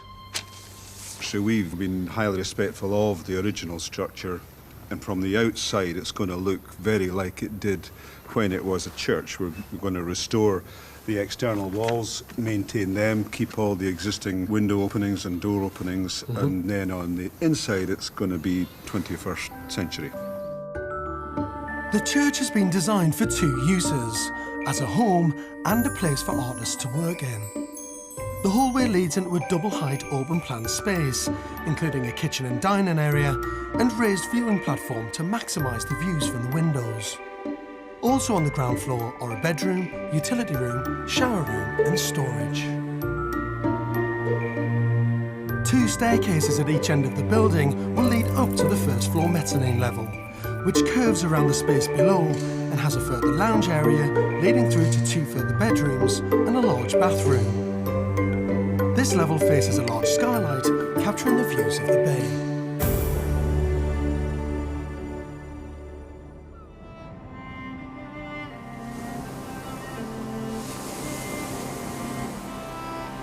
Keith is still grieving after the loss of his father 6 months ago, but is spurred on by his memory and desire to see this restoration project completed. His sort of dying wishes was that we sort of carried it on, and he hoped that it would come to fruition, and I think he's never let that go. More than just bricks and mortar, it seems this restoration project is about keeping alive that legacy. He came and seen the property with you, didn't he? He did. Part of that journey. My father was there the first time the hairs went up the back of my neck, and I said, what do you think of this daft idea? And he just said, yeah, go for it. So I'm starting to get bubbly here. But it's really, really important. Yeah. But, you know, it's... There's a bust that was made of my father when he was a child, just of this little boy, and I'm having a copy of that made, and we're going to have that placed outside just so he's looking out over the sea. It's an emotional project for Keith, which I think is why he's been so committed in reaching the point where the build can begin, 3.5 years since he and Sheena first began this restoration journey. Determined to get this project going, Keith has instructed local builder Angus MacDonald to clear the ground inside the church. It's all he can do while waiting for a building warrant, which he needs before he can begin work on the main structure. The family's passion for the building and what they want to do with it is just unbelievable. But what I'm worried about is, even though you can celebrate the beauty of this building and the most stunning location, what comes with that is the most brutal and tough weather, and they're expecting to get this building project done within a year. And even on a day like today, which is supposed to be spring, we're being absolutely battered. Just think about what it's going to be like when it gets in the winter.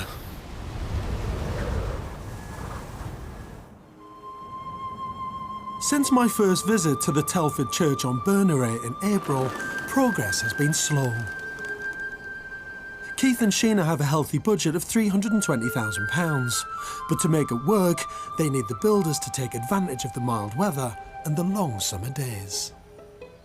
Despite living in Newcastle, Keith and Sheena want to push the project forward, so they've made the long trip to Bernary. Until the restoration is complete, they'll be staying in rented accommodation on the occasions they visit the island. They want to press the council into issuing the building warrant. They also had to find a new main contractor, as the delays have meant their original builders were forced to take other work. We now find ourselves that all these builders have now got big contracts, but it just leaves us without someone here who can do the whole package for us. Mm-hmm. Their only option now is to appoint a contractor from outside the islands. My scale rating from 1 to 10 in terms of frustration is going to go way over the mark. It's going to go right over 10. If our new builder comes out next week, he says, yeah, no problem, we're ready to go, let's do it. And we can't say, I don't want to say to him, we can't do it because we've not got the building warrant. We'll just have to say we need it next week. We need it next week because we're ready to go. Being their first restoration project on a listed building, Keith and Sheena perhaps have optimistic expectations about their start date. So while they struggle with their building warrant and contractors, I want to discover more about the acclaimed engineer who designed our church. One of Thomas Telford's greatest engineering achievements is this, the Caledonian Canal, which stretches for 60 miles from the east coast of Scotland all the way across to the west coast. But what I'm intrigued to know is, why would an engineer for a reputation for such grand-scale projects like this get involved in our humble church? To find out more, I've come to Edinburgh, to the National Records of Scotland, to meet Alan MacLean, a published author on the subject. So Alan, our Telford Church is in the most remote place imaginable. Why were these remote churches built up in the Highlands of Scotland? Well, it was part of a policy of the government to give thanks for the victory at Waterloo, and money was released in order to build churches both in big cities in England but also in Scotland, and they thought that the Highlands had a particular need. After the Highland clearances, much of the population were dislocated, leaving many people and their ministers living far from their local parish church. Following 4 years of petitioning, in 1823 the Church of Scotland received the sum of £50,000 to build new churches. This was sanctioned by Parliament, believing it would civilise the Highland population, who were perceived to be in need of spiritual salvation. So what I'm intrigued to know is why Thomas Telford, this eminent engineer, why did he do these modest churches? Well, I think the whole point was that he already had all the workmen and the surveyors and the craftsmen that he needed in place, so it was quite simple also to take on the commission of building these 40 churches. And what sort of man was he? Why did he feel the need to design and build these churches? Well, he came from a very humble background, and all along he felt that the Highlands were somewhere where he wanted to give as much as he could to the community. So he was quite a humble guy, quite a compassionate man? He was certainly very compassionate, and he wanted always to better his fellow human beings in any way he could, and the church project exactly fitted into that. Eventually, 32 churches were commissioned, and in 1825, the site on Bernary was finally chosen. Well, this shows in the 6th report of the commissioners, which was written up at the end of the work being done on all the churches, that indeed on the Isle of Bernary there was a church built. There were 1,000 people in that vicinity who could go to church there. But interestingly enough, the commissioners, in their views of the congregation, said here that they were poor crofters of the lowest order, mainly engaged in agricultural labour, and then go on to say that they were active, rude and ignorant, but willing to receive instruction. Sounds like me.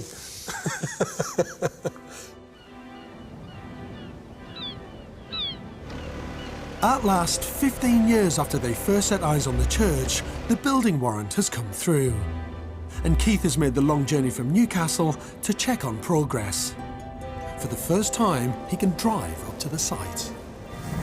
Oh my God, they're building a new road. It's in. Oh wow. The diggers are on site. It's extraordinary just to actually see, people working here. Until the warrant came through, Keith couldn't do anything to the structure, including work on the windows, which is what his newly appointed contractor, Jim Cook from the Isle of Skye, is keen to begin. Hi Keith, you've arrived. We've got 4 or 5 weeks to make the new windows, so it's quite exciting. There's a bit of a sweat on to get them measured. I'll not detain you. This is the problem with being on the island. When you want to bring an expert over who has to do work like this, you've got to actually fit in things like, ferry timetables and tidal changes and the weather. They're absolutely perfect. Yeah. Very impressed. It's just a bit of weathering in the inside edge. Right. That's all it is. It's making the difference in the sizes. From your perspective, it's better because the windows are all manufactured the same. The same size, yeah. Whereas if they're different, that's a nightmare. It's a nightmare and more money. Because they'll have to fit into the existing window openings, these measurements are critical. And as the church is Grade B, a listing issued by Historic Scotland, they'll also have to be the same as the original Telford design. With the windows measured up, there's a new problem inside the church, which groundworks contractor Angus is trying to resolve. There's 1.3 metres down there of soil and gravel and stone. That's what was trying to break that big stone? That was in this rock breaker, and it's a very effective rock breaker that worked well. Good but God. That was literally just bouncing off some of the stone in here, just bouncing off it.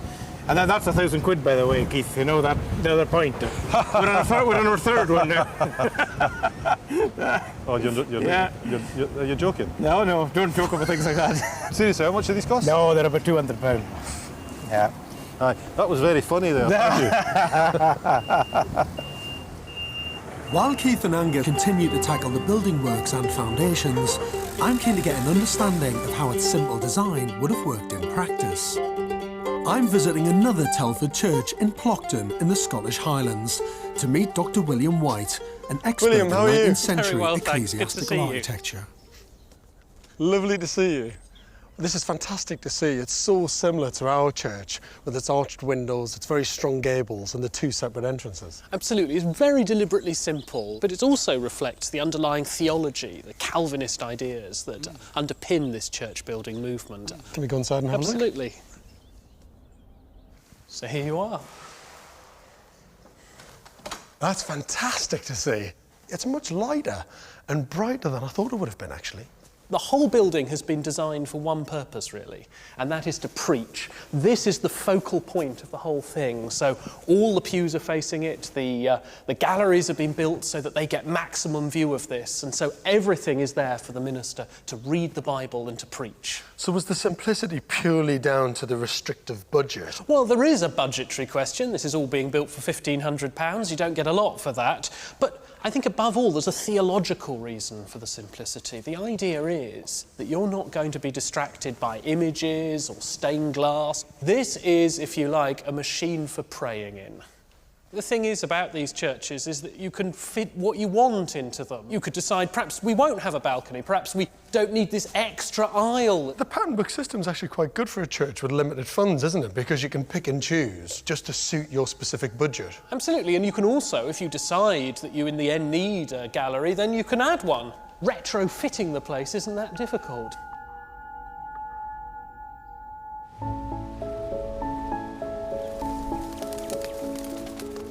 Back on Berneray, and the weather is beginning to change. I thought I came in on the plane, it was like that, boom, boom, boom, boom. I was thinking, no one's going to be building today. No. But they're here. I know. They're doing it. They're tough out here. Yeah. This is I know great. this slate, it's amazing. Where's that from? This has come from an island which is like in that direction. There's some beautiful old barns there that were falling down. But originally it's from Ballachulish. It's great. We're taking the slate from that island to put on this building. The slate on this building went to another island. It's very ecological. I like that. It's been a couple of months since Sheena visited site, and I'm keen to see what she thinks of progress. Oh my words. Oh my goodness. This is amazing. can't believe it. I think what's incredible, now that the timber's up, and as you're drawn through this space here to what's going to be that kind of double height space, it just looks amazing. Feels like being in the bowels of an old ship. We're going to have Scandinavian windows here. Thank God, triple glazed off. Triple glazed. All right, don't get blown away. I'm fine, yeah. Unbelievable, isn't it? But what have you? We like a bit of danger. Yeah, well, we've certainly got that. I know we're obviously in a church, but there's something so spiritual about this landscape. Very, something so powerful. You can't help but be connected to it. This is all about landscape and weather, isn't it? Despite the punishing winter weather and Keith and Sheena not being on site full-time, only 4 months after the build began, our Thomas Telford Church has a roof for the first time in 80 years. The contractor came up with the ingenious idea of using the internal wooden structure as a scaffold to reach the roofline. Not only to save money, but to counter the extraordinary winter storms that would have battered any external scaffolding and made the build impossible. Looking forward to seeing it. Oh, it's amazing. Quite different from the last time you were here. What's extraordinary is the guys have been working in the most atrocious of conditions. I actually don't know how they've done it. They must be getting absolutely battered. Now the large new skylight is in, Keith takes me up into the roof space to look out at the view. It's brilliant, isn't it? It's good, isn't it? And you get the most beautiful view through that skylight. So as I was walking up the lane, I saw you had all the insulation here with a few tons of soil on top. Is that to keep it in place? We had the most enormous storm go through the island. What happened? Well, a lot of it started to blow away quite quickly. We actually saw some just flip up like bits of paper and just literally disappear right across the crofts and you know, straight into the sea. So yes, understandably, you know, members of the community have been, you know, upset with that. Fortunately, I've got Casey with me this trip, and it's very upsetting seeing the mess of the croft and the island, so we have to tidy it up. It's just so hard doing it in this wind. Not the best of introductions to some of my neighbours. To add to Keith's troubles, there's problems with the windows. I've been told that there was some faults with the windows, and you can see them quite clearly that there's part of the sections of them are just coming to bits, and you know, we've only just installed these. It's kind of holding up the guys from finishing off the work here. Until the windows are installed, we can't actually do all the finishing work. Having to replace the windows at this stage of the build is a disaster. What makes it even worse is that the manufacturers who made them are based in Scandinavia, and it could be months before the new windows arrive. While Keith's on the island, he wants to make amends with the island community. Neighbouring crofters are angry about the insulation. I'm here to, first of all, introduce myself, but also to apologise for the mess of the insulation material that got blown about. I realised it was very distressing for everyone. It was, very much so. It's just blown all the way up over the hill. Aye. A lot of people that come up here, they don't realise the strength of the winds, and you have to tie everything down. Aye. When there's a bad weather forecast. Thank you, Keith. Thank you. Bye-bye. I feel a lot happier now that I know who he is, and he has apologised. I still have the same opinion that I don't think this should be restored. Before I go to bed at night, I always look out the window, and all you would see was the silhouette of the church, and it's just beautiful, and I miss that. I've got my memory of it, which is nice. Not everyone on the island is against the restoration of this important historical building. Keith's closest neighbour is John Alec McLean, a native of the island. Built to serve the people from Berneray and also those on neighbouring islands, I'd like to see how the church would have looked to worshippers approaching by boat.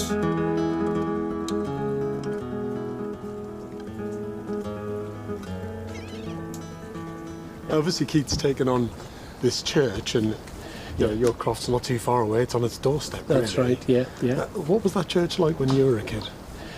Well, it was just a ruin. a total ruin. As Keith found it? As Keith found it, yeah. That's my memory of it. But I can remember people telling me that they used to go and worship there. Oh, really? Yeah. Even people coming from other islands, boatloads of people, and they would, maybe somebody in the boat would start singing a Gaelic psalm, and they would all start singing, and the people on the shore would sing as well. That's quite beautiful, actually. Yeah.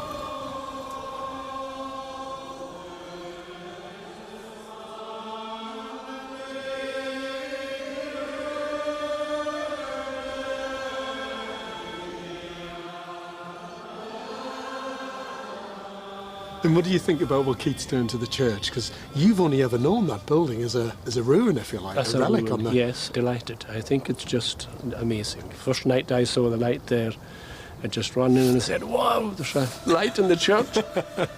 It's back alive again. Back alive again, yeah. It's great.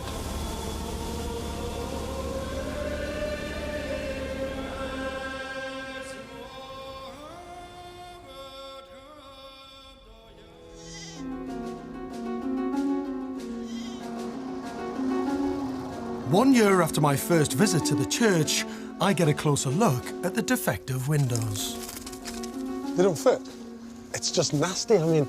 Some of the miters have started to go. The joints on the frame, I can see it. We just can't accept a product which, unfortunately, there are some problems, so it's a big blow for us. They should have been finished inside now. They could have. I really feel for Keith and Sheena. They hope to be in the building by spring, but the delay on the windows is holding up the rest of the project. The Scandinavian manufacturers took 4 months to deliver the first set of windows, and another lengthy delay on a replacement set could mean Keith may have to stand his builders down, just as the restoration enters another winter.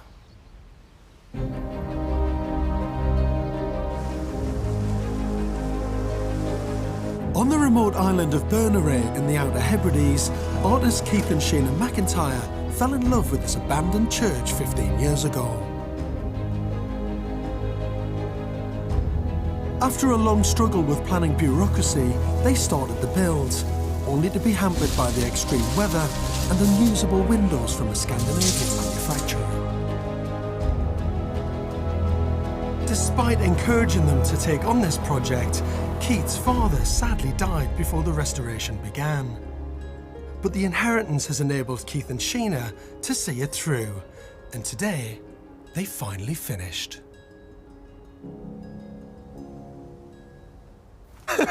Someone's actually knocked at the door. Hello. How are you? You well? We're very well, yeah. Hello, mate. Great. How you doing, George? Oh my God, you're looking dapper. Look at that. How are you? I'm good. It looks fantastic, doesn't it? It's really come together. When you cast the mind back to when I first arrived here with no roof on, I know. no windows. 4 walls and that was it. That was it. There it is. Restored to its former glory.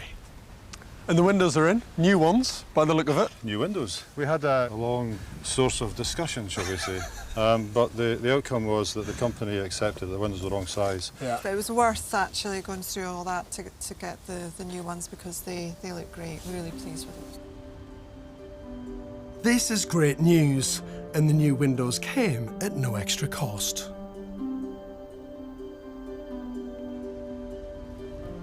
I can't tell you how excited I am to see this after all this time. Oh, it looks amazing in there. Oh my God. It's fantastic. Yeah, it's taking the hard way up. Oh my God, it's brilliant. Absolutely amazing. For over 80 years, this building was a roofless ruin, open to the skies. Today, it's a sublime double-height space for living in and making art. The quality of the light is incredible. The fact that you've just kept everything white gives it quite a stunning, minimal feel, but I don't mean minimal in a cold way. No. There's still so much character to it. You know, the fantastic roof timbers which you've painted. Yeah, even just the beautiful gables. They haven't lost any of the original character. Yeah, you still get a sense of Telford's original design still there. You still get the proportions. As well as being a creative studio space, there's also a kitchen, bedroom, bathroom, and utility room on the ground floor. Can I go upstairs? Yeah. This kind of mezzanine deck was such a key part of the design, wasn't it? That beautiful curve, which kind of contrasts, doesn't it, with the kind of rectangular building. Yeah. And gives you that amazing viewpoint of your artwork at the bottom. God, you can even see all the way through the window at the end. Look at that, with the building in the background. In keeping with its spiritual past, the building has an ethereal quality to it, but it's supremely practical too. And I love this area because it's just so simple. I mean, this chair is beautiful in itself, but to just sit up here and appreciate all of that, it's fantastic. The space feels massive. It'll be my place to work because I just like this window and I like the view. So yeah, Keith, you can't use this bit because this bit's mine. You're banned from it. That's okay, I'm downstairs. I know my place, I'm quite happy. So you've got bedrooms and bathrooms and everything tucked in here, which is genius because it frees up all this space, doesn't it? We've got another little surprise for you. It's up Now, here. this space was a complete surprise to everybody, wasn't it, when we discovered it? That's amazing, isn't it? My favourite one here. It's great. To get that view all the way out there, which is miles across the water. Yeah. Beautiful. And be able to look all the way down the 3 stories of the space. Yeah. It's stunning. Keith and Sheena have spent all of their £320,000 budget on achieving this homely yet functional space for artists and musicians. Apart from being a really inspiring space, there's also places to relax and enjoy the amazing views. That's a nice place to stop, isn't it? Yeah. After you've been doing all that movement of going upstairs and sweeping round, to just nestle yourself here, it's really lovely. Perfect window here, you know, nice place to sit in the evening with the lights lovely. Oh. I remember standing up here when this deck had gone in. They built the mezzanine deck. The roof wasn't on, the windows weren't in, and I was standing in front of that window and there was such a howling gale coming through. Yeah. You could throw your whole body weight into it and you wouldn't even move. Yeah, it was wild. It was absolutely wild. We've had that weather again here recently, but the building is still, you know, holding up very well. It's important to say that we've actually not done very much to the exterior, apart from stabilise the building. The walls and the exterior have been, you know, it's testament to Telfer's kind of engineering skills that, you know, they're in good nick. I quite like the rough and ready, weathered, slightly knackered look on the outside, and then you come inside and you've got this whole new pristine, immaculate world. I love that contrast. Look at it, the shell-like design. Yes. Very clever. And then you just floor back down to the entrance hallway and back into the original space. And there's that amazing bust of your father. That's what it's all about, isn't it? That's what you talked about from the very beginning. Yeah, it's good the old boy's here. It means a lot because he was in the building as well. So yeah, he did all the groundwork at the very beginning, didn't he, to make this happen? I mean, we wouldn't be here where we are now if it wasn't for Keith's dad. He was the person that really got the whole thing up and running. Not only is this restoration project a poignant tribute to Keith's father and Thomas Telford's 187-year-old church design, it's also a stunning example of how an inspiring space for work can be an intimate family home. Here we have the fire with the doors wide open and the Hebrides out there. You've created a piece of architecture that is about your work, about your home life, about your creativity, but absolutely about your family. Absolutely about your family. Keith and Sheena have invited all their friends and family to come and celebrate this incredible restoration project. Not forgetting Angus, the local builder, who's an integral part of it. There's all these people milling around. The can whisky and the famous Murrayfield trophy won by my father.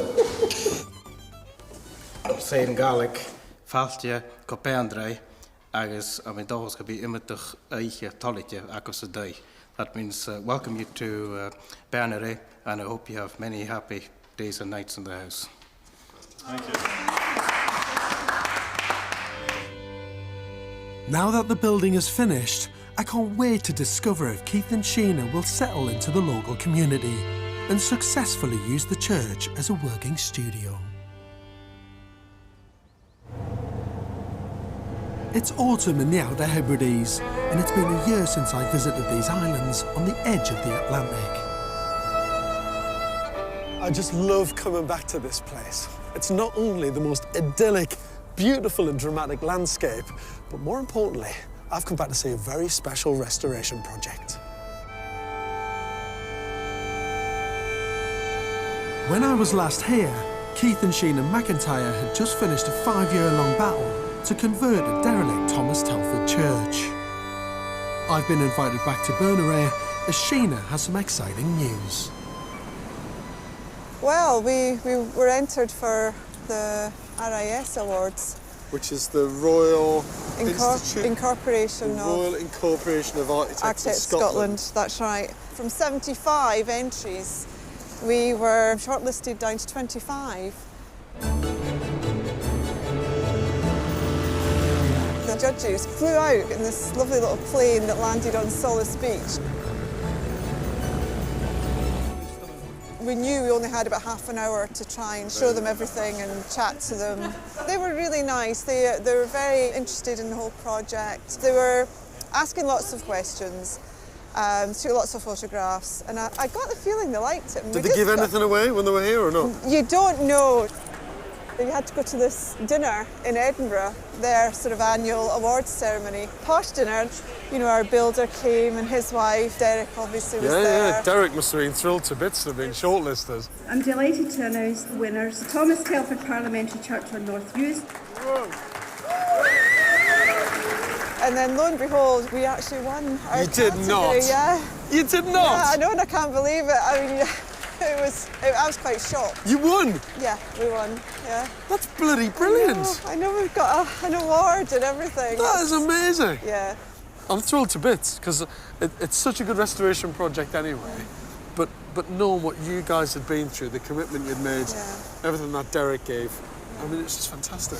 It's interesting because it's not why you do something. You know, when we were doing all of it and going through all the ups and downs, you never for 1 minute think that that's going to be ahead. So it was actually a really special occasion. That has made my Really, year. really Honestly, honoured. that has made my year.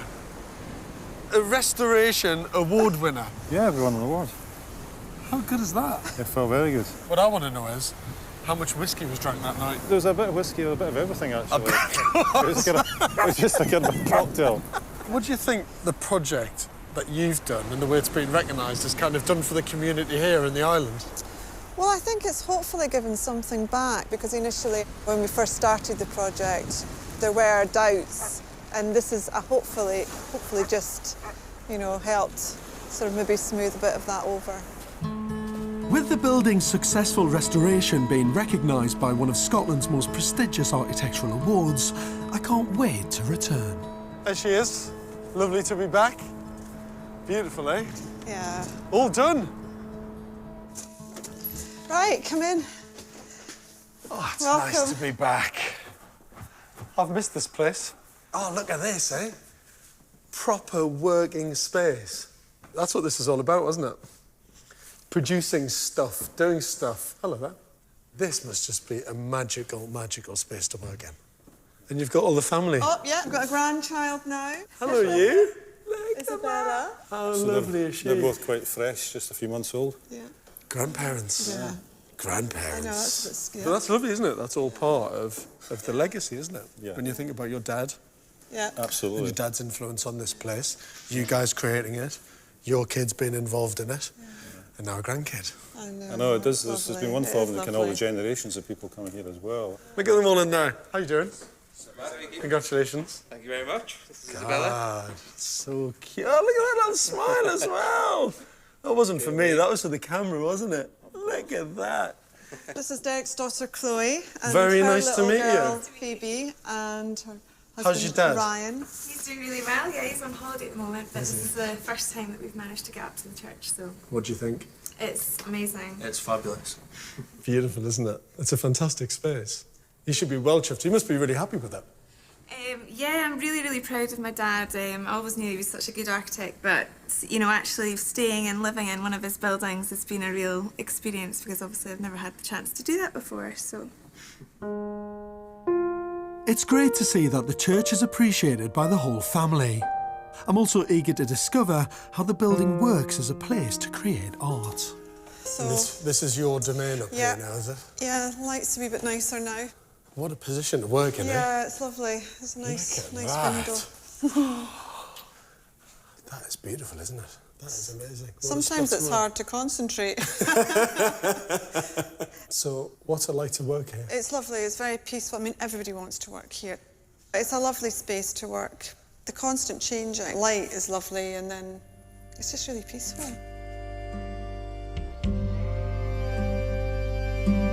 Although Thomas Telford churches are incredibly simple in design, they continue to inspire. Keith is keen to show me a rare archive he's been gifted by a late amateur historian, whose personal mission was to record all 32 Telford churches built in the 1820s. So what have we got here? These are slides, photographs, drawings made by an engineer called Neil Livingston. He was the kind of driver of all this research into Telford's work. And so he's gone round and taken all these incredible slides and documented every single Telford church? everyone except this one. You're kidding me. This is the one he couldn't get to. 3 times he tried to get to Bernary and the weather was too bad. Well, I'm not surprised about that. Yeah. He's literally gone round and surveyed every church. What's this one? This is the church up in Berriedale, which is way up in the northeast coast, just a few miles really south of John O'Groats. I was fortunate enough to go there recently and visit it. And do you know what? It's all the similar details, isn't it? Look, that the pattern book of Telford churches, the arched windows, the same tracery, similar pitch of roof. That is amazing.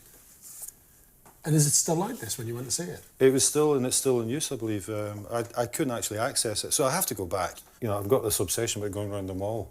It's a bit like, you know, climbing Monroe's or so. I mean, this is an incredible piece of history, isn't it? I mean, for you to own the archive like this, so well documented, what an amazing thing for you to have in this church. That's incredible. That is powerful stuff. With Keith's devotion to putting this church back on the map, and the family proving that the building can be used both as a retreat and for art, he's invited music students from the neighbouring island of North Uist to test out the acoustics. What is really magic about this is, you know, just over a year ago, when I came and visited the finished building project, it was about bricks and mortar and stone and timber. But actually coming back now, you realise it's all about the community and it's all about people. And you've really brought it to life. It's incredible. That was our aim and intention. I think we've done it. Creative people doing creative things, musicians, writers, artists, creating in this space. It's absolutely fantastic. I think we should drink to that. Whoa!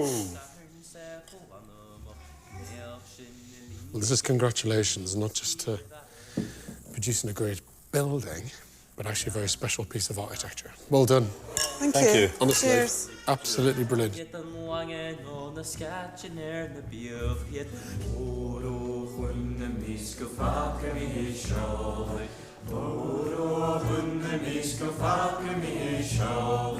What would your dad have thought about this?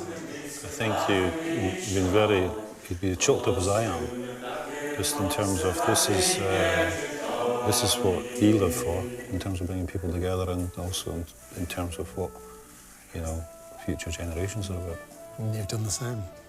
Well done, mate. This is beautiful.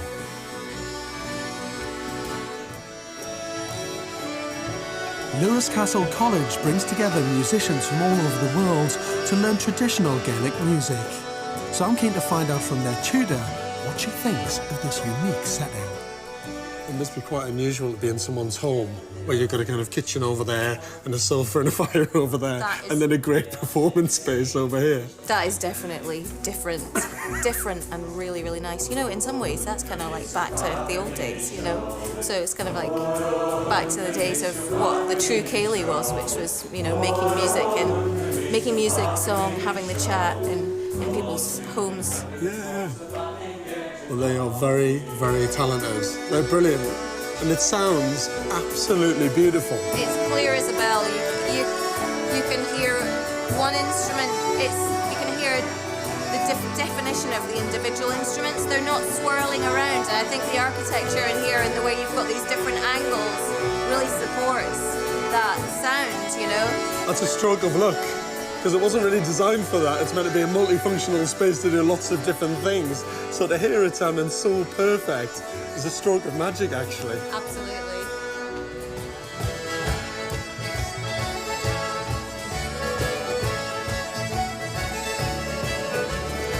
This project, which is kind of a legacy to Keith's father, was all about creating a home for the family to come and spend time together. But actually, through the brilliance of the design, the building has become so much more than that. It's a place for Keith and Sheena to work, but also for other artists, writers, and musicians to enjoy this space. In so many ways, this building continues Thomas Telford's dream of producing a building that brings the community together and brings life to these remote islands.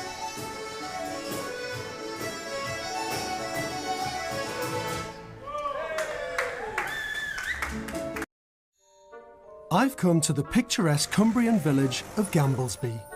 Set in the North Pennines, this village was once part of the Anglican Church's fight against the rise in popularity of Methodism in Victorian Britain. And it was this church that was at the vanguard of that fight. Built in 1868 and called St John's, it's a mixture of architectural styles and is loosely based on the Victorian Gothic revival. For over a century it served its parish, but for the last 8 years it's lain empty after the church failed to find a community use for it. Put up for sale with residential planning permission, it was bought by Phil Evans and Joanne McGurr, who have a vision to restore this abandoned Victorian building into their dream home. We decided to come and see it because we've seen it advertised on the internet, and then as soon as we drove into the village we really loved it. You sit there at home and you look at the TV and you think, I could do that. We're taking a beautiful building. We want to bring it into the 21st century and make sure that it's, you know, that the job that we do secures it for another 100 years. I think it was such a unique opportunity to make a dream house. We can bring the building back to life. You know, we can make our dream come true, really. 31-year-old Phil Evans is a part-time university academic researcher. The family live 80 miles away, and Phil regularly travels to China to sell scientific glass products, which can keep him away from home for weeks at a time. Joanne, also 31, is an accounts manager, but is currently on maternity leave with 3-month-old Hattie.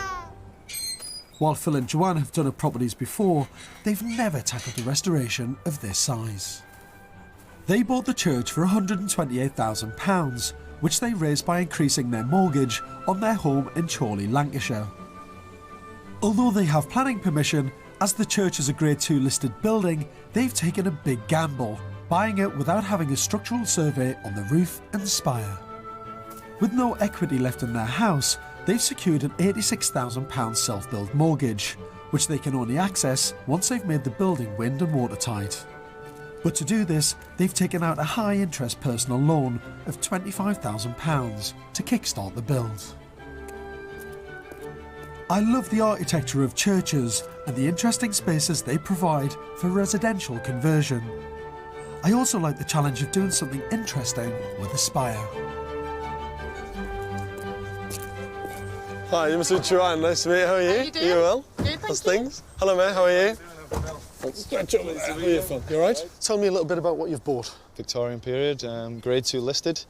For me, I think it's just absolutely beautiful building. We're really passionate about Victorian architecture in particular. And I think, whilst it's not, the most decorative sort of church you've ever seen, it captures, nice aspects of that sort of architecture in that period. The village setting as well as the building. So the building's really important, but also there's gorgeous buildings everywhere, but it's being part of the community in a village. When we saw this place, it was just, there was no question that it's just perfect. Before the project has even started, Phil and Joanne have to make an important decision. With both of them living and working over 80 miles away in Chorley, they've chosen to remain in their house while the build is going on, but they need someone to oversee the project. I'm excited. They've decided that their future brother-in-law, Alex, will project manage the whole restoration. Although Alex is trained as an architect, he's new to the business of overseeing an on-site building project. Otherwise it'll tip on you. He's going to live in a caravan next to the church. Hi, my new home. You've picked the perfect time of year to start the building project. Just kind of coming up towards October, the dark nights, the miserable weather. Exactly. And you're going to move into a caravan through the entire winter. Yeah. You couldn't have planned it better. The church is a Grade 2 listed building that comes with restrictive planning and building permission. With its 52-foot high spire, a footprint of over 1,100 square feet, and a ground area of just over a third of an acre, with no complications of a graveyard, this building is full of potential. It's estimated that on average, around 20 Anglican churches are closed for worship every year. And if an alternative use can be found, they are then deconsecrated.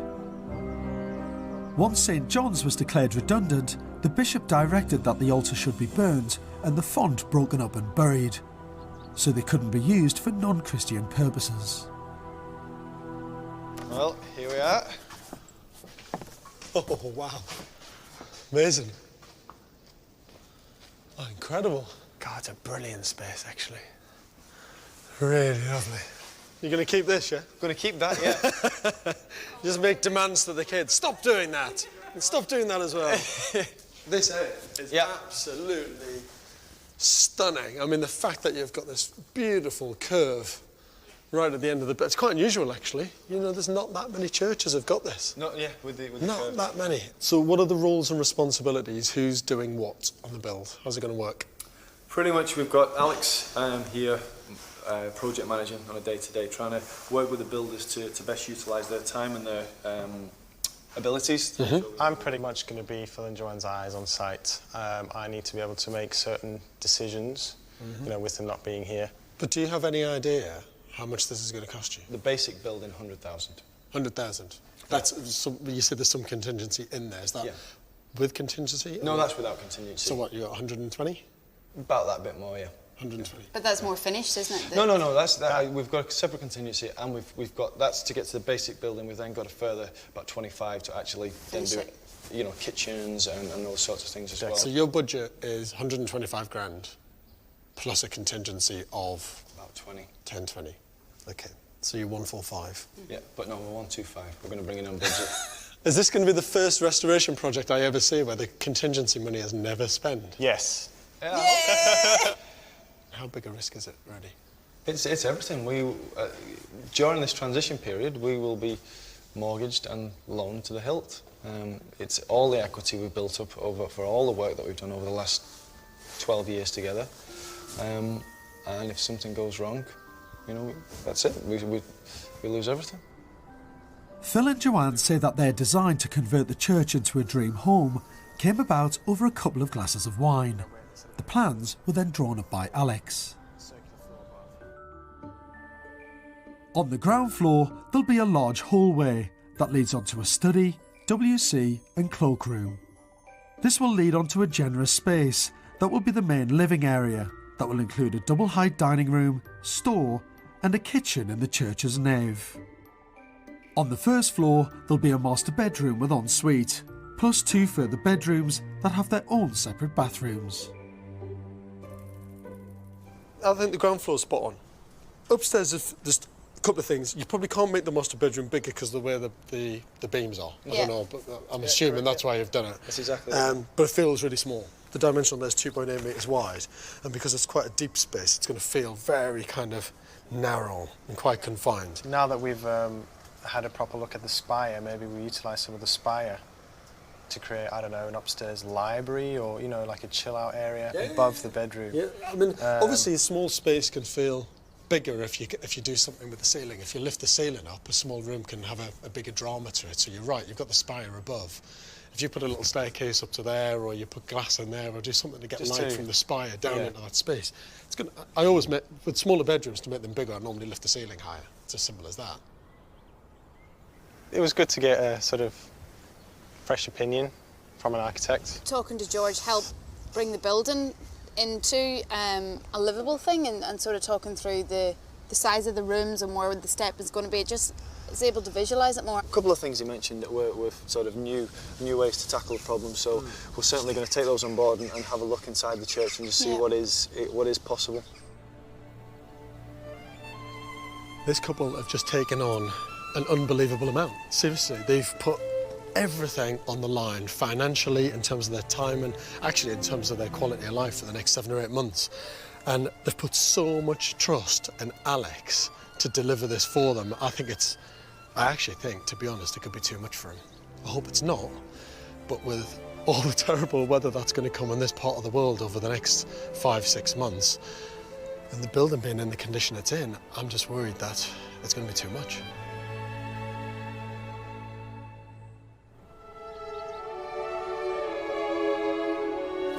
In 2010, Phil Evans and Joanne McGurr bought this 19th century church in the Cumbrian village of Gamblesby. With a restoration budget of £125,000, they hope to get an £86,000 self-build mortgage, which will release funds at certain stages of the build. However, they've not yet been granted the mortgage, so they've started the project with a high-interest loan of £25,000. To save money, they've taken on future brother-in-law Alex to project manage the build. But my earlier concerns about their inexperience are proving true when I visit site and find they've stripped the roof without giving any thought to the weather. Seriously, mate, I'd get some tarpaulin up there as quick as you can. Because if the lads are taking that side off tomorrow, like they said they were going to be... Yeah. I mean, look, even the builders would be like, look, it can get wet a bit, it's fine, it'll dry out. It's not great from your point of view if you're going to have damp in there in 6-7 months' time. Good point, yeah, it's a good point. This is a classic example of what you shouldn't really be doing on a build. The weather is going to have a massive impact on this project. And because of costs, they haven't built a big tin roof, a big protector over the top of the church before they strip back the old tiles. They strip the tiles off, and now the water is absolutely flooding in, which means all the pews, this amazing rickety organ and everything, it's just getting absolutely knackered. It's not good. Having finally taken on my advice, Alex springs into action. Ah, brilliant. That's really good. Thank you. So it's three rolls, 25 by 4 meters, that clear plastic. Right, so basically what we're doing, we're getting sheets of heavy-duty plastic, basically, and we're going to try and cover up the whole of the exposed bits of roof, just to try and keep it dry, basically. And then what we'll do is wrap some around the spire as well, just to try and keep it dry, basically. With Alex at last organising the weatherproofing, Phil takes me up to see the spire. But once up there, I find that his problems are more than just a few sheets of tarpaulin. Phil, this spire's bust, to say the least, isn't it? Oh yep. My God. Actually, to us, yeah. That's a 100-odd-year-old solid oak. As we peeled it back, we realised that this side must have basically taken the brunt of the weathering, and the whole side is shot. What are you going to do? What are we going to do? Well, we're still weighing up the options. Get someone like a good engineer to check it out, to really look at the temporary supports and what it's going to need, because that's going to be really well designed. The last thing you want is to pull out some of these supports and the whole thing goes. That'd be a disaster for everything.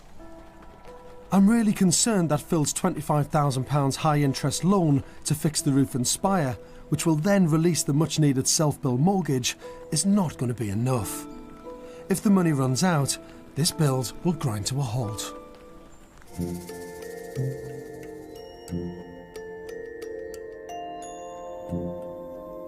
Although St John's is a humble rural church, all buildings have a history, and I'm intrigued to see why it's been deconsecrated in the first place and planning permission granted to turn it into a home. Now, local records show that Phil and Joanne's church was built in the middle of Gamblesby in 1868.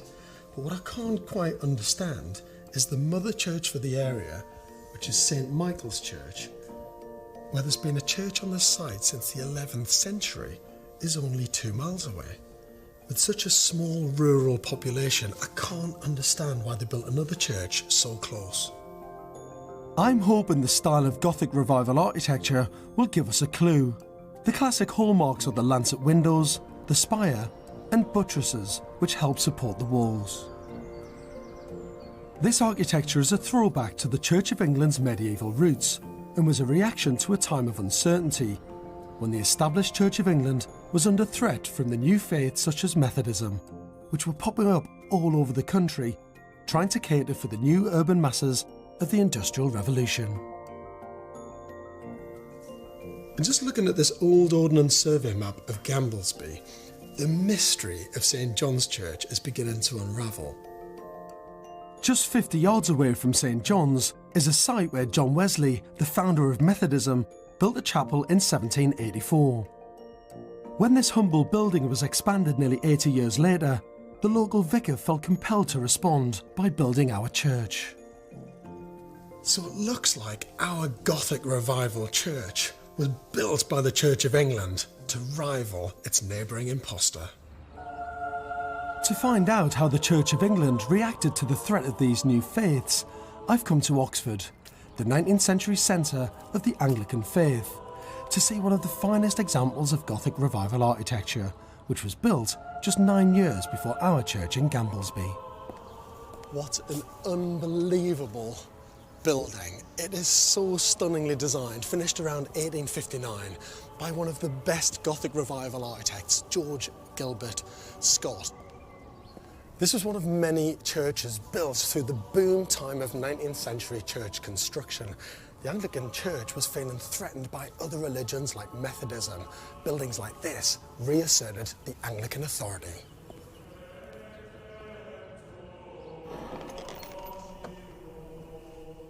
A leading expert in ecclesiastical architecture is Oxford University's Professor Dermot McCulloch.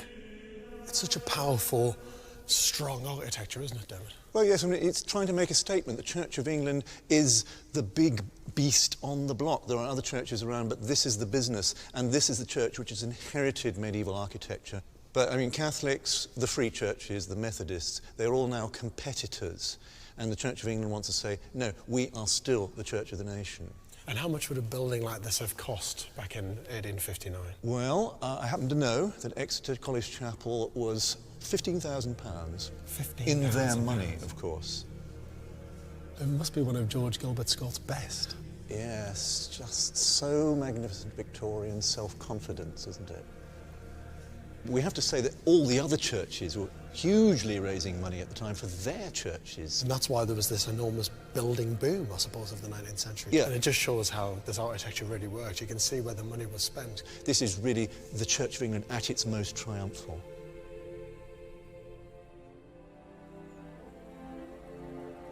It's winter, and things are not so triumphal at our church. Although Phil and Joanne have finally got their mortgage of £86,000, Gamblesby has been hit with some of the heaviest snow in years.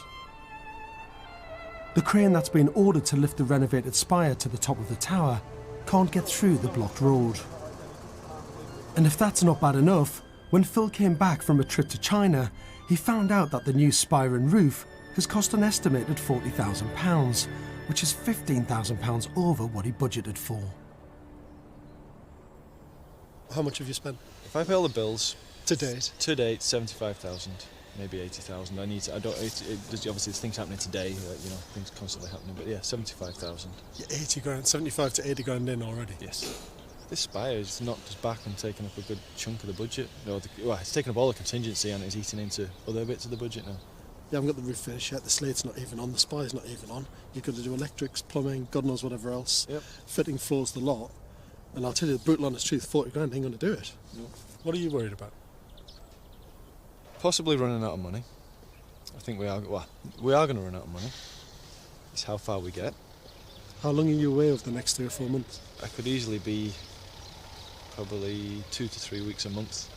2 to 3 weeks a month over the next 3 or 4 months? Possibly. That would be the worst case, but that's what, you know, that's what it could be. So when I'm standing here going, you should be here, it ain't going to happen? And not unless I can jump in a plane and fly 6,000 miles, no. Can you not send somebody else?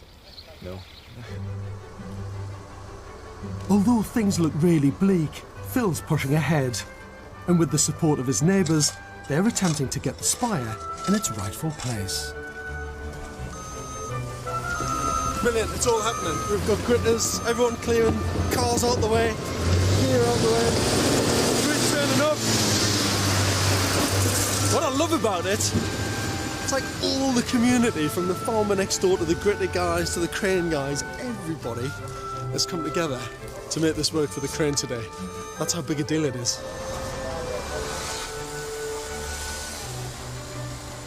The crane has finally got through.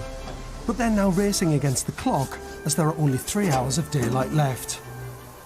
The first job is to assemble the frame that the church spire will sit on, and that's taken longer than expected. Oh, that's it. Let's go for it. Yeah, we're going. I don't think we're going to get it on today. We'll get this on. Get this on, definitely. You've got another hour and a half, you'll get this. This is a really complicated part of the project that has to be right, but there's not much time. Excellent, well done. Bloody brilliant. So we're now at about 3:20. It's actually a bit lighter than I thought it would have been at this time. We're going to try and lift the spire on top of the frame, peg it out and mark it, lift it off again, put the frame in place, lift the spire on top before the sun completely disappears. No chance. I'm all for a bit of optimism, but being a bit delusional doesn't really work on a building site.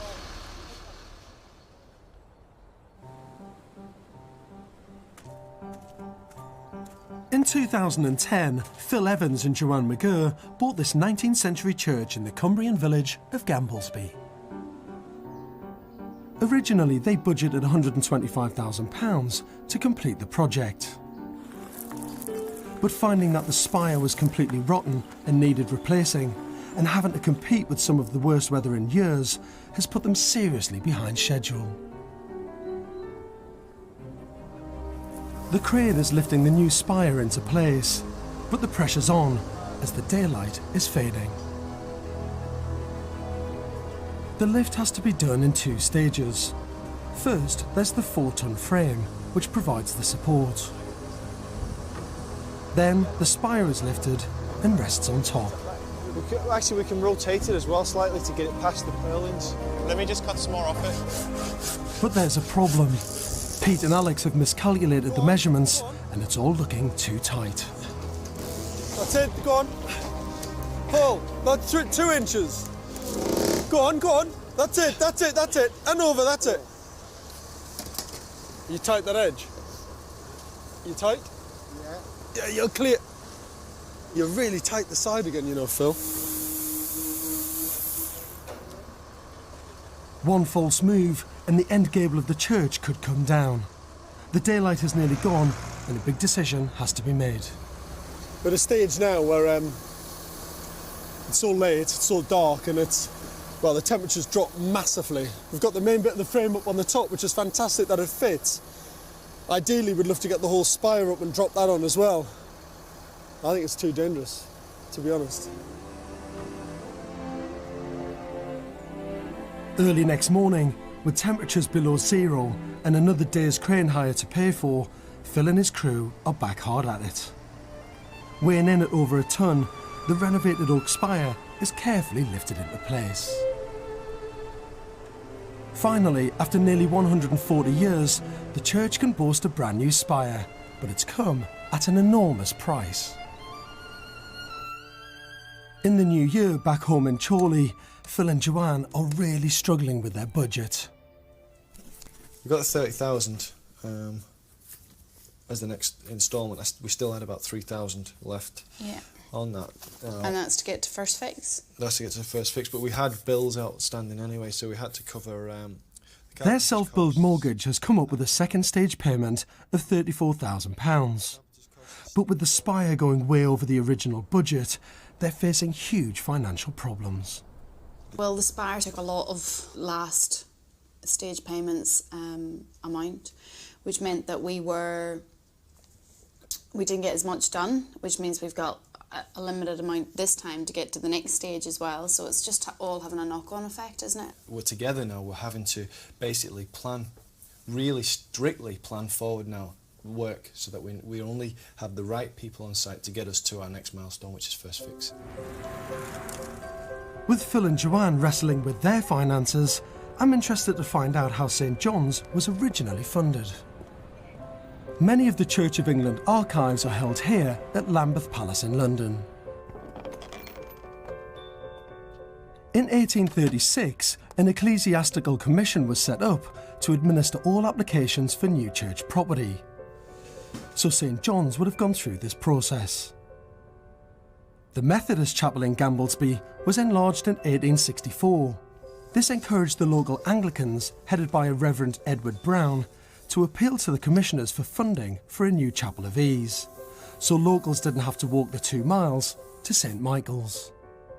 On 2 occasions, the financially stretched commissioners rejected the appeal for funding. This forced Reverend Brown to look elsewhere. This incredible document here seems to be a deed, which shows, in effect, the transfer of land from the Duke of Devonshire back over to what I think would just be the parish, really. So this deed is made on the 28th day of July, 1866, between the most noble William Duke of Devonshire, of the one part, and the Reverend Edward Brown, Vicar of Addingham in the county of Cumberland. Having the good fortune to get the deeds to the land for nothing, the local vicar set about trying to raise the funds to build his church. So if we look at the Diocese of Carlisle, here we have Addingham, St John, Gamblesby. Finished cost of building, £1,075 and 19 shillings. From what sources were these funds derived? Voluntary contributions. To raise £1,075 was a massive amount in those days, and although not in the same league as Exeter College, Oxford, it does show the passion and commitment local people had to protect their faith.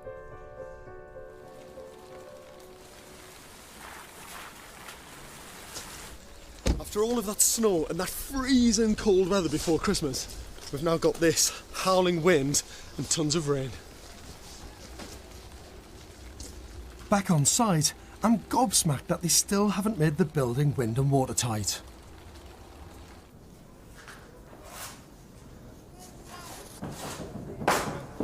Morning. Hey. How are you?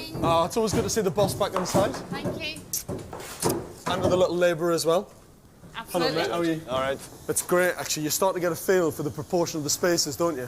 Yes. You really how it's all going to work. And how then, when you know, this space here is absolutely fantastic. Excellent. All the stud-work going on upstairs. You've got all the insulation in. You're starting to batten out up there as well, which is great. You're right. It's starting to feel. I wouldn't quite call it home yet. But you're starting to understand the proportions of the rooms, though, aren't you? Yes. About your ceiling heights and the scale of rooms and how it's all starting to come together. And how it's going to work, how we're going to use the space. It's really good. And wind and watertight. Yes. Almost. Yeah. Almost. Well, Still not. Just a little bit of water coming in, which is causing us a few internal leaks. But that's because we haven't got the ridge tiles and the water's getting in. So you need to get that roof finished ASAP. Yes. There's no point in you doing all this finishing internal work. By far, that stands out. That's the critical pass is the roof. Yeah, the weather hasn't done you any favours, has it? None. At all, to be honest. It's the fitting out upstairs that I'm really interested in. I want to see if Phil and Joanne have taken my advice about the size of the bedrooms. Getting into your master bedroom, yeah? Up through the bath. Bizarre, but the safest at the moment. So, so this is your ensuite, is that right? In this space? This is the ensuite for the master, yeah. And then this is your master bed space? This is the master bed space. Which is possibly the smallest room in the entire house. But then you look up, and that is unbelievable. Yeah. Absolutely unbelievable. Will you be able to see all the way up to the top? Yeah, it's done? Yes, That's fantastic, man. And there'll be glass alongside it. That is brilliant. Well, glass up in those rectangular sections there. We took on board what you said, and we're going to create a mezzanine floor halfway here, so you could actually sit and read and take a look out at the view as well. So, brilliant. So in spite of being the smallest room on plan, it's probably going to be the most interesting master bedroom in the county of Cumbria, probably. Absolutely. I mean, that is so three-dimensionally dramatic. With the build moving on, I want to find out from Phil and Alex how the finances are shaping up. All right, numbers. Yep. I've got to talk money. Yep. You know how much I love this bit and how much you hate this bit. I hate this bit. Your original budget was the dreaded 125k. Yes. Original budget. What have you spent so far to date? To date, everything we've got here now, £95,000. It's 95 grand you spent? Yes. That's everything in, everything on site? Everything on site, all labour, all materials? Yep, everything. The lot? Yep. That's pretty good. Have you readjusted your cost plan to face the reality of what's left to do on the build? Or are you telling me you're going to do everything else for 30 grand that's left? I'm going to try my best to do everything else for 30 grand. Phil's confidence in his completion figure is hugely optimistic, so I'll make him and Alex work out exactly what's needed to finish the build. 33, 34, 34 and a half. Let's say it's 35 grand, just for argument's sake, because it keeps the maths easier. That means you'll have brought the whole lot in for 130k. Everything. Yep. Finished. If you do all this for 135 grand, I'll send you a case of champagne.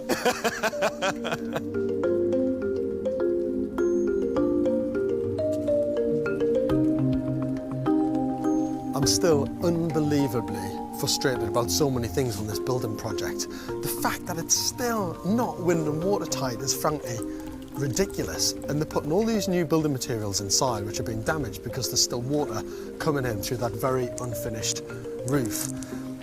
There is a chance that it's starting to turn a little corner. There's a chink of light at the end of the tunnel because the budget, there's still a bit of money there, and the boys seem to be project managing better than they have before. The risk for them now is there enough money left to finish the entire project?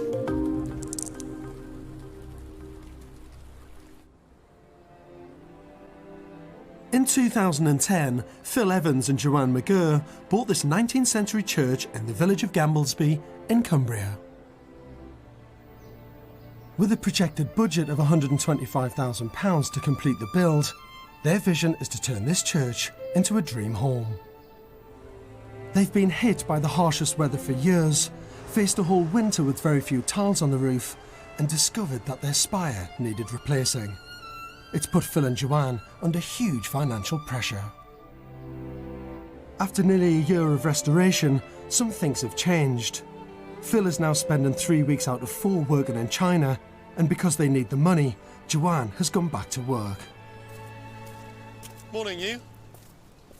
Haven't seen you for ages. Good to see you. You well? Good. Good. So what's going on with the money? Yeah, we had to get some additional lending. Ouch. How much? Another 25. I think it was mainly the contingency and the spire, and that's what everybody's, you know, oh, like when you come up and the spire is the first thing you see. For us, it's we just see it in figures, dollars and pounds, and it's like, oh. So, how much did the spire cost? Was 35. 35,000. The extra money that you borrowed, yeah, 25 grand, is yeah. that an extension of your mortgage? Is it a loan? It's a loan. It's a loan. Shit. Mm. That's higher interest rates. Yeah. That's a bigger burden. Yeah. Because they wouldn't give you it on the mortgage. No. It's not a small amount of money. Okay, George. Well, it's not though, is it? I know. But what can we do? We can't recoup it back from anywhere else. We can't invest any more time in the property to do any more ourselves. Because we need to continue to work to fund it, so it was the lesser of two evils. Either we stop and we do it at weekends ourselves, or we get it to a point that's finished and move in and start paying it back that way. Why can't you just extend the mortgage at a lower interest rate?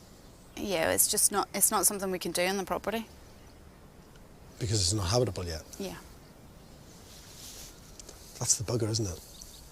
That's the one. The bank will only lend or extend when it's deemed as being a habitable home, otherwise it's too much of a risk for them. That's right. And how do you get to that point if they won't lend?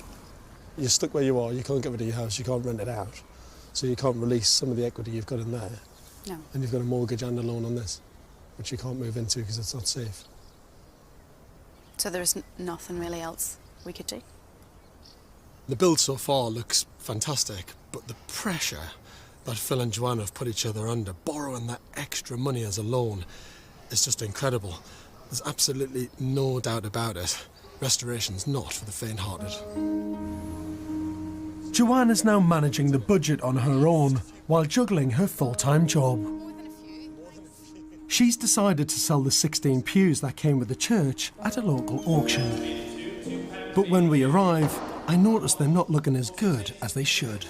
Problem is, when they stripped the roof off, and the roof was leaking and leaking and leaking and leaking with water coming in everywhere, some of them have got water damaged as well, which means we're going to get even less money. which is even more annoying because it's more of a waste. Right then, 517 is the first of the church pews. Mr. Scott points to it, the one at the front here. 24, 26, £38. Just a bit annoying because if every single one of these were cleaned up in the standard that way. I'm spitting feathers, just don't even say it anymore because I'm about to blow a gasket about them being clean. And I've 20 bids. This is you. I've 22 bid for the lot there, then it's £22. On my right and £22. By the end of the auction, all the pews are sold, but for only £457. Joanne is not happy. She calls Phil to give him the bad news. We're just at the auction now. We've just sold all the pews. Yeah, All of them, yeah. They didn't go for as high as we wanted. The auctioneer and various people have said, you know, if they had been a bit cleaner, they probably would have went for more. They would have expected them to get more.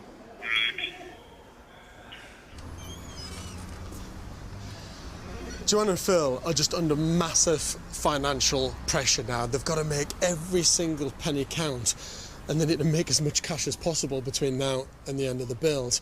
The biggest problem for me is that Phil's away in China, she's off for work and running around all over the world as well. If there's one key golden rule on any restoration project to manage it properly, is you need to be there.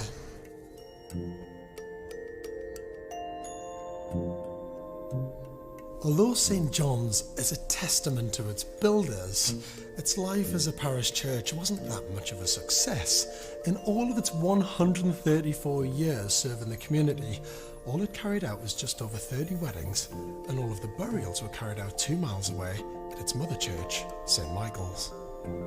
It might be said that in their zeal to build a church against the threat of Methodism, the people of Gamblesby let their religious fervour get the better of them, and they could have saved their money.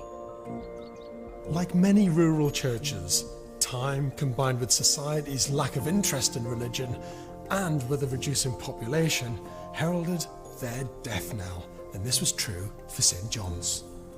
In 2002, the church was made redundant and has stood empty for 8 years until Phil and Joanne decided to breathe new life into it. It's late autumn, and life has changed dramatically for our 2 restoration warriors. Although they finished the build, they're heavily in debt with huge loan repayments, and because of negative equity, they can't afford to sell their house in Chorley. And on top of that, Phil is still working in China, and Joanne is 6 months pregnant. There's no doubt about it that church conversions provide some enormous challenges.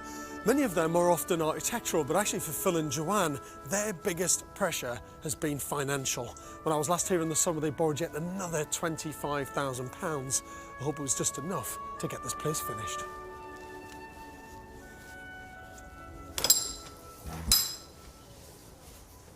Morning. Hey George, how you doing? You've lost weight. I have indeed. Look at that, it's been dropping off you. That means you've been working hard. That's a good sign. I haven't. Yeah, because you've been busy doing other things. How are you doing? Funnily enough, hello you. You all right? It looks great from the outside. Yep. It looks fantastic. That looks great. The building's brilliant. That roof and that spire looks brilliant. How do you view it though? I mean, when you look at it, do you think, I love it? Or do you look at it thinking, that just cost too much money and nearly killed the project? Up and down. Up and down. So, some days I arrive and look at it and think, wow, you know, we sort of took that out and imagine when the crane was here and all that business. But then other times I had to see the nail in the coffin. Don't say that. That makes it sound really bad. Shall we go inside and have a look? Yeah, cool. Lovely. Look at that entrance hall. I know. Done. Just about done.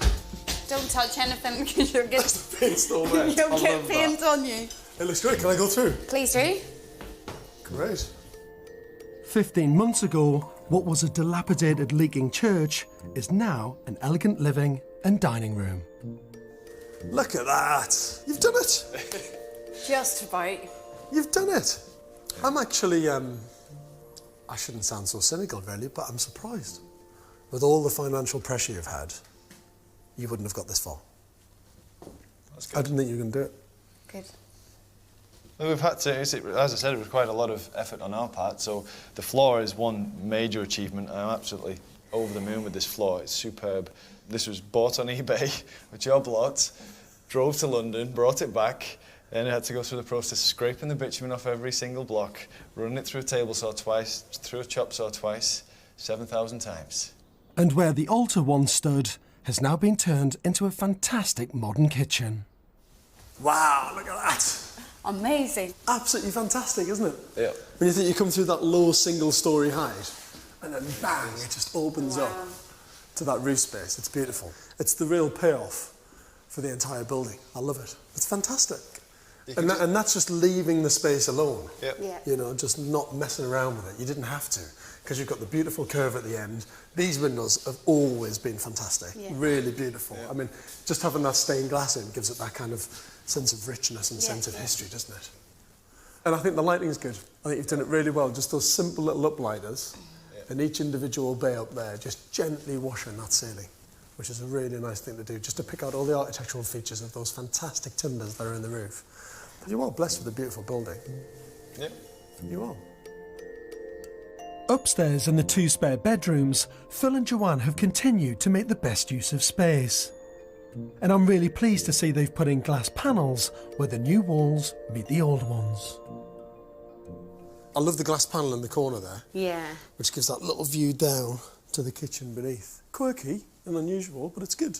The 3 bits of glass work really well because you've got the vertical panel, giving the view into the double height space. You've then got a fairly standard skylight, but gets a lovely top light in there. And then you've got the little arched window there where you've covered it over the panel of glass.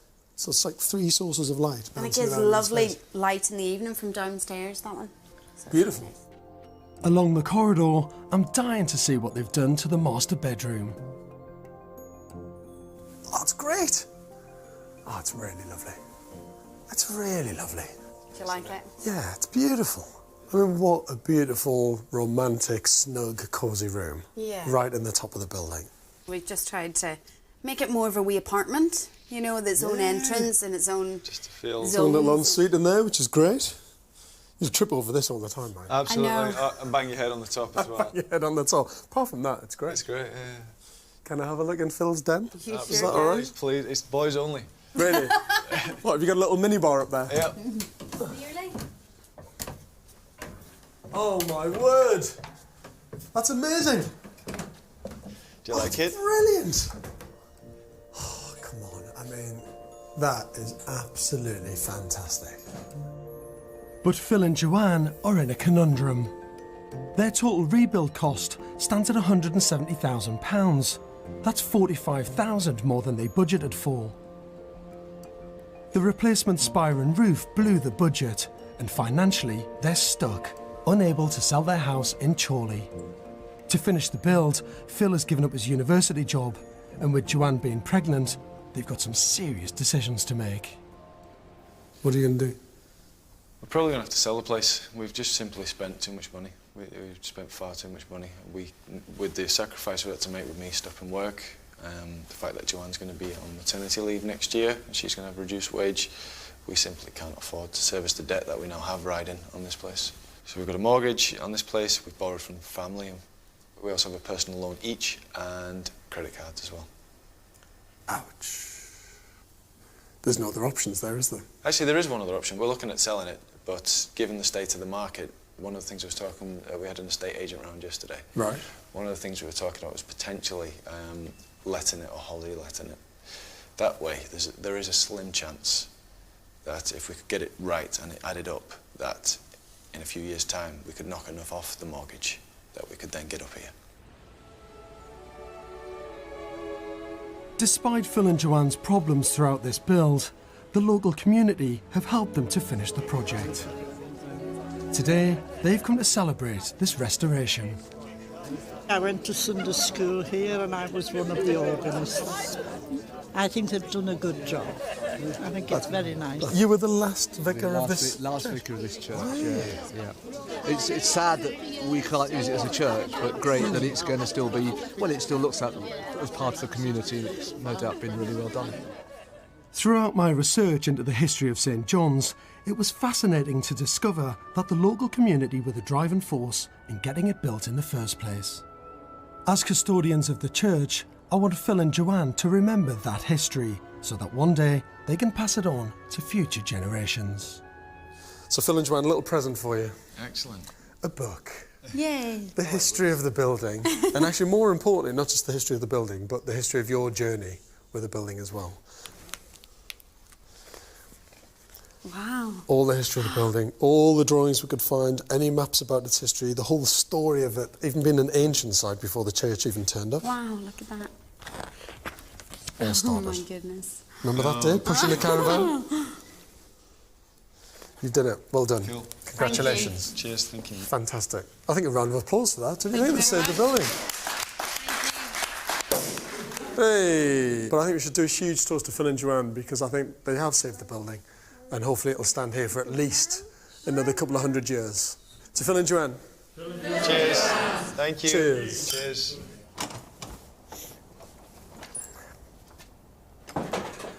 What Phil and Joanne have done here is quite incredible. They've proven that restoration is definitely not for the faint-hearted. They've been under the most unbelievable financial pressure.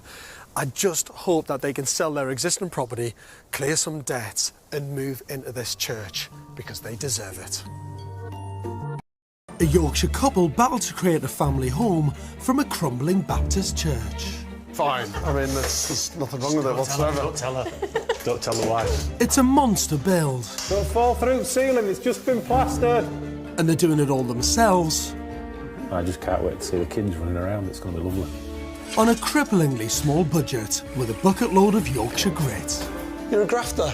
It'll be all right. Absolute grafter, mate. You'll get there. Snug in the picturesque Worth Valley in West Yorkshire lies the village of Oxenhope and Hawksbridge Church. This Edwardian Baptist chapel was bought by locals Colin and Emma Clues in 2014 after they'd spotted it for sale on a property website for £232,000. My first reactions were we were going to buy it as soon as we saw the property. I think you thought I was going to say, don't be ridiculous, we're not doing this, but I was like, no, we've got to try because it'll just be amazing. Having fallen in love with the 100-year-old property, the couple spent a year selling their own homes and raising a mortgage to pay for it, convinced they had the vision and the determination to take it on. I will keep chipping away until it happens and make it happen. I don't like the word no. I don't believe in being told that you can't do that because. I've kind of done a virtual walkthrough so many times now. I know how it's going to be almost. Alongside this ambitious restoration, Colin and Emma have a sign-making business to manage. And to save money, the couple and their baby daughter will be living 9 miles away with Emma's parents. I'll be on hand to help and advise these fledgling renovators as they begin their restoration journey. Morning. Nice to meet you. What a beautiful day. Morning. This is incredible. Did you ever imagine that you're going to buy a church? A long time ago, I did, but not you, no. I love that answer. Yes, no. No. I'll tell you what, you are lucky, because it is a beautiful building. Yeah. Should we go and have a look around? Yeah, You do it? Cool. Colin and Emma will be financing the build with a combination of savings and a self-build loan. And they're hoping to save money by doing the work themselves. Have you taken on anything like this before? No. The face of worry and panic. Yeah, you're panicking. I'm like, it'll be all right. It's always all right in the end, therefore it's that sort of attitude. What's your budget? 100 grand. There's a nervous laugh there. It's £100,000 for the refurb. It's probably not enough, but it's a question of it's £100,000 of material. And who's going to do all the work? Me. You? Yeah. These two hands and friends and help. Well, I mean, why didn't you just buy yourself a kind of normal 3-bedroom new build house somewhere? Because I'm never going to live in one of those. That's the right answer. Not in a million years. Should we go inside and have a look? Yeah. Lead the way. The right way to enter a church. Straight in. Hawksbridge is a 2-storey brick and stone church dating back to 1915, with a massive footprint of 3,000 square feet. The ground floor, where the congregation would have sat, is a large double-height space with ante-rooms leading off to the side. Downstairs there's a basement with 3 more rooms. Oh, look at that. That's beautiful, isn't it? Yeah. What an amazing space. That's really beautiful. That's fantastic. Hawksbridge closed its doors in 2012 and has been empty ever since.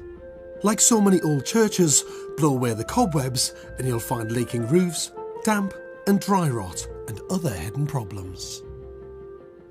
Yeah, this has seen better days, hasn't it? Yeah. Look at all that. That is grim. And that's concrete. It's a concrete ceiling. We'll go back into the space. Yeah. Despite the dire state of the building, the church has a wealth of original features, and the couple are full of ideas to preserve the building's character. These are going to be part of our balcony. So you're taking these out and reusing them? lift up. That's it. They're sat on this, they're free. So if you get that side, that's it. They just sit on that. It's bizarre. It's going to take a huge amount of vision to transform this epic space, and I'm dying to see their plans. The ground floor will be divided into a large living room and playroom. On the south side, there'll be a dining room and study, leaving space around the living area for 4 bedrooms. But the couple are split over where the kitchen should go. Emma wants it on the south side of the church with access to the utility room in the basement, but Colin wants to use the larger room on the north side. So this is where you think the kitchen should be, yeah? Yeah, it's a far bigger space. We can get lovely sort of worktops and everything in, and there's room to dine in here as well. So during the week we can have the kids can be sat down, we can cook, we can play. I agree that this would make a nicer kitchen. I don't disagree with that, but I just don't know how it's going to work with. And if this wasn't the kitchen, what would it be? It becomes a bedroom. It's a tricky one. Emma likes the south-facing room, but Colin feels it will be too small. Should this be the kitchen, or should that be the kitchen? That's the thing. You see, for me, as a kitchen, you get units, but it starts to become a lot harder as a family kitchen. And if that becomes a kitchen, what does this become? Bedroom. A bedroom. After a closer look at the plans, I think I might have a solution. It's not listed, this, is it? No. I can hear pounds just disappearing. Just thinking aloud, what if you take that wall out and that becomes your kitchen, so it is bigger? The decision hinges on whether the wall, dividing the room from the corridor that leads down to the basement, is structural. If they could knock the wall down, they'd create a space big enough to be a fantastic family kitchen. You're going to spend, as a family, loads of time in that kitchen. It's facing the view, and it's facing south. Yeah. So the quality of light that you're going to get in that space when it's in that corner is going to be absolutely beautiful. But it's all about taking that wall out and the cost of it. And that is a big decision. That's a really big decision. Just we are skin of our teeth. The defining feature of this build will be a mezzanine floor built into the main room for the couple's master bedroom with ensuite bathroom. But I don't think this makes the most of the space or the beautiful views to the south. There's an opportunity here to get natural light into the bedroom from the first floor windows by extending the mezzanine all the way to the south wall. You've got all that amazing south light from that side. You've got one of the best views It ever. works, yeah. He's just spent £3 because the mezzanine then bricks the 5 metre span. So it takes it outside standard width. I can't get purlins wide enough. But it's such an important decision for how your bedroom's going to work. Yeah. That if you need to spend that extra £3, that's where you need to spend it. I didn't really see what else he could change when we started looking at the plans, you know, because we thought we'd sort of been through pretty much every scenario that we could do, but evidently not. Feels like it flows better, and it feels like it'll be more practical for everyday living, you know, for actually living in rather than it being on paper. We can finally, after a year of everything else, get on with some, you know, actual proper work. Lots to do. Yeah, lots to do. Not enough time. You know, this is such a beautiful building, and Colin and Emma are so passionate about it. But what I'm worried about more than anything is there's so many structural and damp issues with this building. It could quite easily swallow up a huge amount of their budget. The other thing is that I've changed the design a lot, and every time I make a mark on a piece of paper, it moves the goalposts around about that budget and where they're going to allocate money. My biggest concern of everything is whether they can actually afford to do this. It's 3 months since my first visit to Hawksbridge, and with the build in full flow, I'm keen to see how Colin and Emma are getting on. So how's it all going on in there? Get in there. Big changes? Oh my word, look at that! God, you've done loads. The big RS chair, we took that out. The floor, it was raised up there, came out, and in doing so, then we discovered the whole baptism pool. Hang on, you found it? It's Yeah, there. I found it's there, yeah. So, no, you're missing it. Where? They covered it up, we found out in 1951. So. Oh my word, look at that.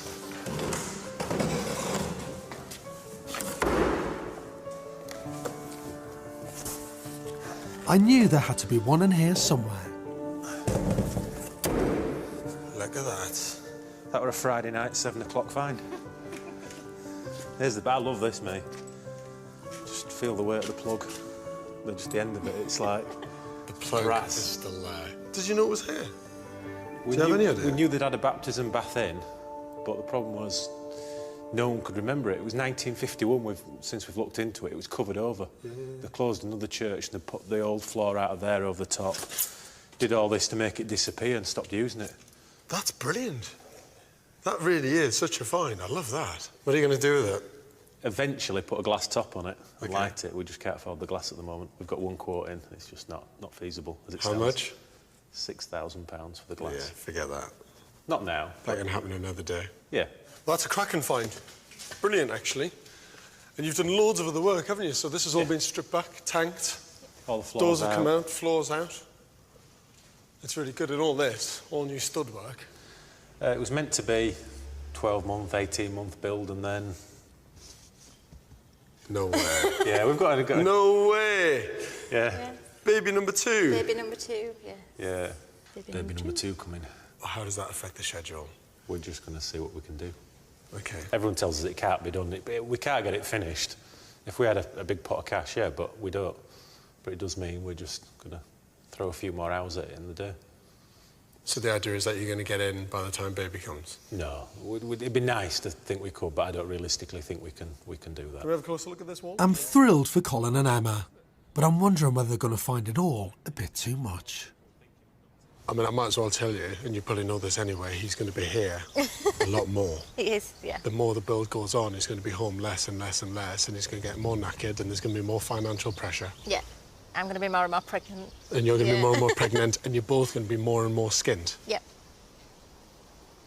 I love that. Yeah. Well, but it's not a surprise, is it? That's what happens, isn't it? You know. Are you ready for it, though? Well, we'll find out when it happens. You know, we've just got to find a way to get through it. Neither of us went into this thinking it was going to be easy, because, well, if it was easy, then more people would do it, wouldn't they? All I keep thinking is it's only for a year. Crack on. At least there's some good news on the kitchen wall. On my first visit, I suggested knocking it down to create a bigger space. It turns out the wall isn't load-bearing, so it won't cost a bomb to take out.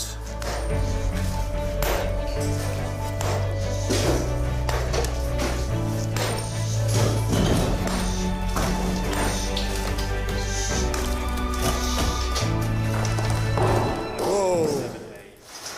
Saves on the gym fees.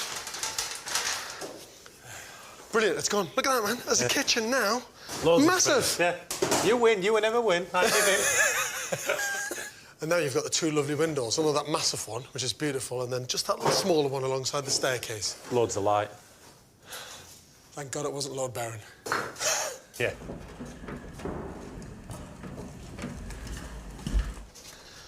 I'll tell you what, there's a lot of hard work going on this site.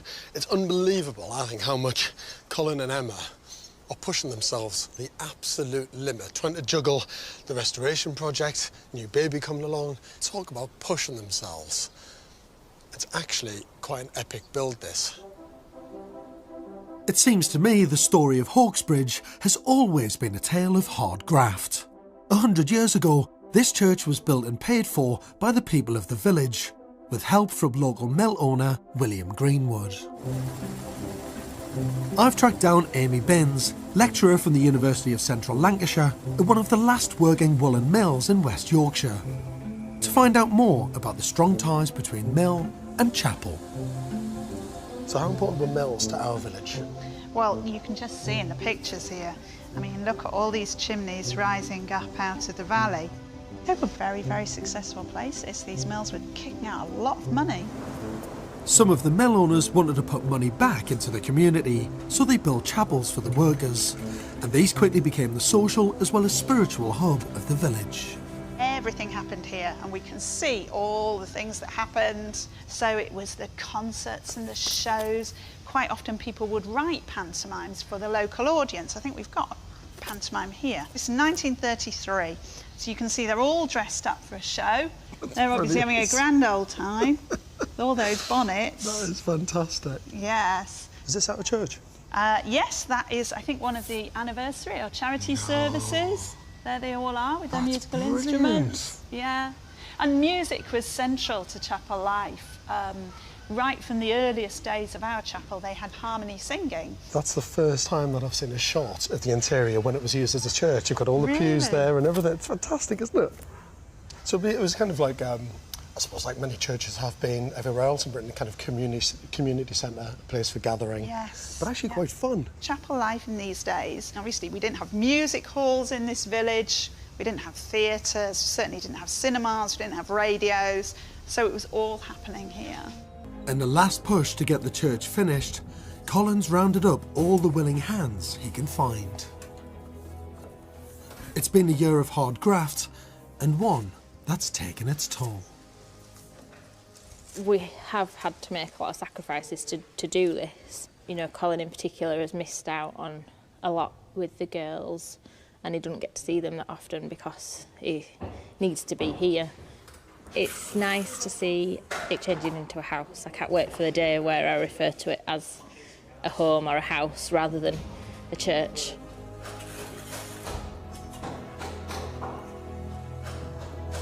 We've risked everything. We've sold 2 houses. We've, done everything we possibly can to make sure we've got a, forever family house. And I just can't wait to see the kids running around. It's going to be lovely. When Colin and Emma Clues took on Hawkesbridge Baptist Church 18 months ago, it was always going to be an epic, single-handed restoration. Now I'm back to find out whether they've finally achieved their dream of turning the village church into their family home. Hello. There you are. How are you doing? You all right? Yeah, good. You look far too well. You should be absolutely knackered. Obviously, from the outside, you didn't have to do a lot, really, did you? No, no. A bit of repair work and things like that, but it was much more about respecting the old building and just letting it be. Inside, Changed it. work. It changed it just a little bit. Tad. Is it done? Yeah. Are you happy? Yeah. Really happy. As happy as you can be. Yeah. He's always wanted to do extra Yeah, he bits. does, He never thinks he's finished. Nope. No. Should we go inside and have a look? Yeah. Come on.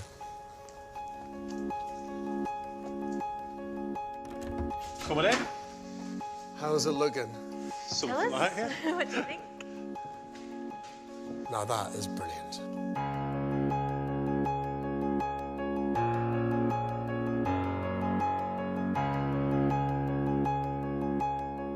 Before work began, this was a damp and cavernous shell of a church, rotting away.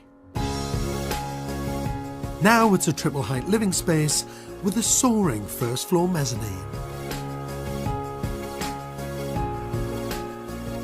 Beneath the mezzanine, Colin and Emma have created a colourful playroom for the kids.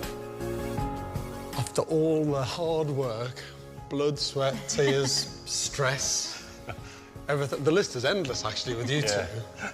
You've done it. You've done it, and it looks beautiful.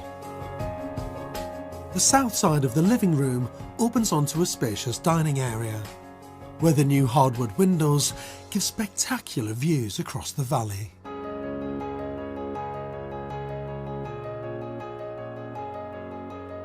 And then you've got a nice little office study off to there. Yeah. I like that. You can just close that off. You still got the light coming through the clear glass. And then the baptistry.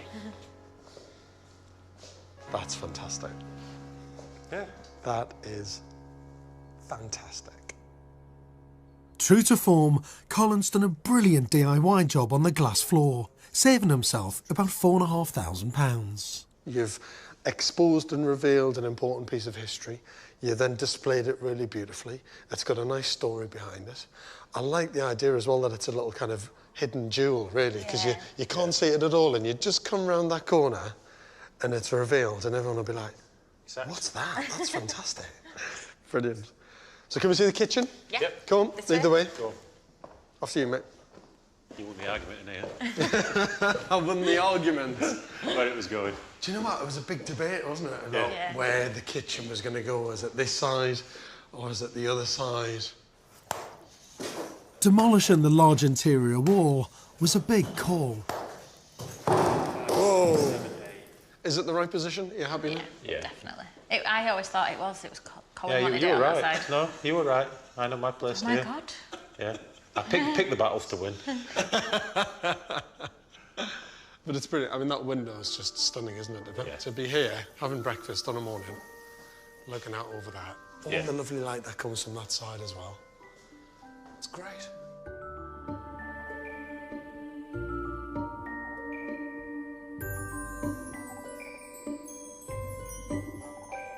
The old ante-rooms on the ground floor have become 4 beautiful bedrooms.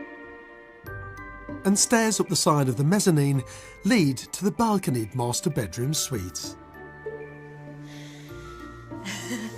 That's a bed, isn't it? I don't really have to say anything, do I? It's fantastic. That is some bed. That's some upcycling.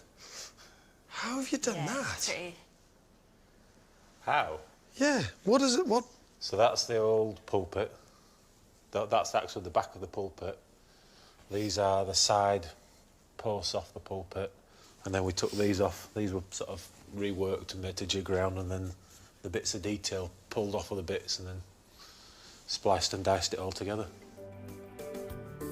And I'm pleased they took my advice to extend the mezzanine to the south-facing windows, giving the room lots of light and stunning views.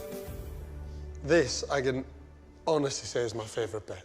It really is. You've done so many other beautiful things through the whole restoration, but there's just something about you making the decision to craft something new. You've put in a new floor level here. This didn't exist before. And to have this lovely balcony edge and be looking through that arched window to the beautiful landscape beyond is just, it's staggering. And obviously, another bit of upcycling. Yeah. You've salvaged and reused all of this. It was painful. It actually looks like it's meant to be there. That's the sign of a brilliant restoration project. And there's still the bathroom to see, isn't it? Yeah. Should we go and have a look? Yeah, cool. Little bathroom. It won't be little, I know that for a fact. A bath. Oh my word. That's not an ordinary bath, is it? No, it's an Colin animal bath. feeder. It's an animal feeder The guy bath. he actually makes dipping and tanks, things for the food industry, so yeah, I just got him to make me a bespoke big tank.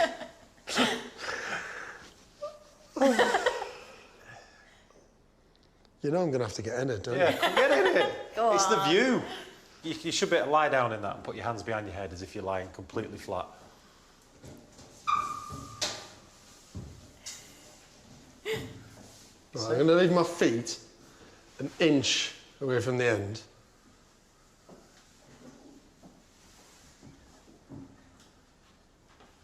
There you go. You could be buried in this when you go. Something maybe then. It's perfect because you get to sit in the bath, we can both fit, and you can just look down the valley. To be sitting in your roll-top dipping trough whatever it is, and looking out at that view, it's so beautiful. You should be really proud. Thank you. You really should. It's bloody brilliant. I feel tiny in here. I've never felt small in any bath that I've ever been. Oh, hang on a minute. There we go. There you go. This is a whole different programme altogether. Happy days.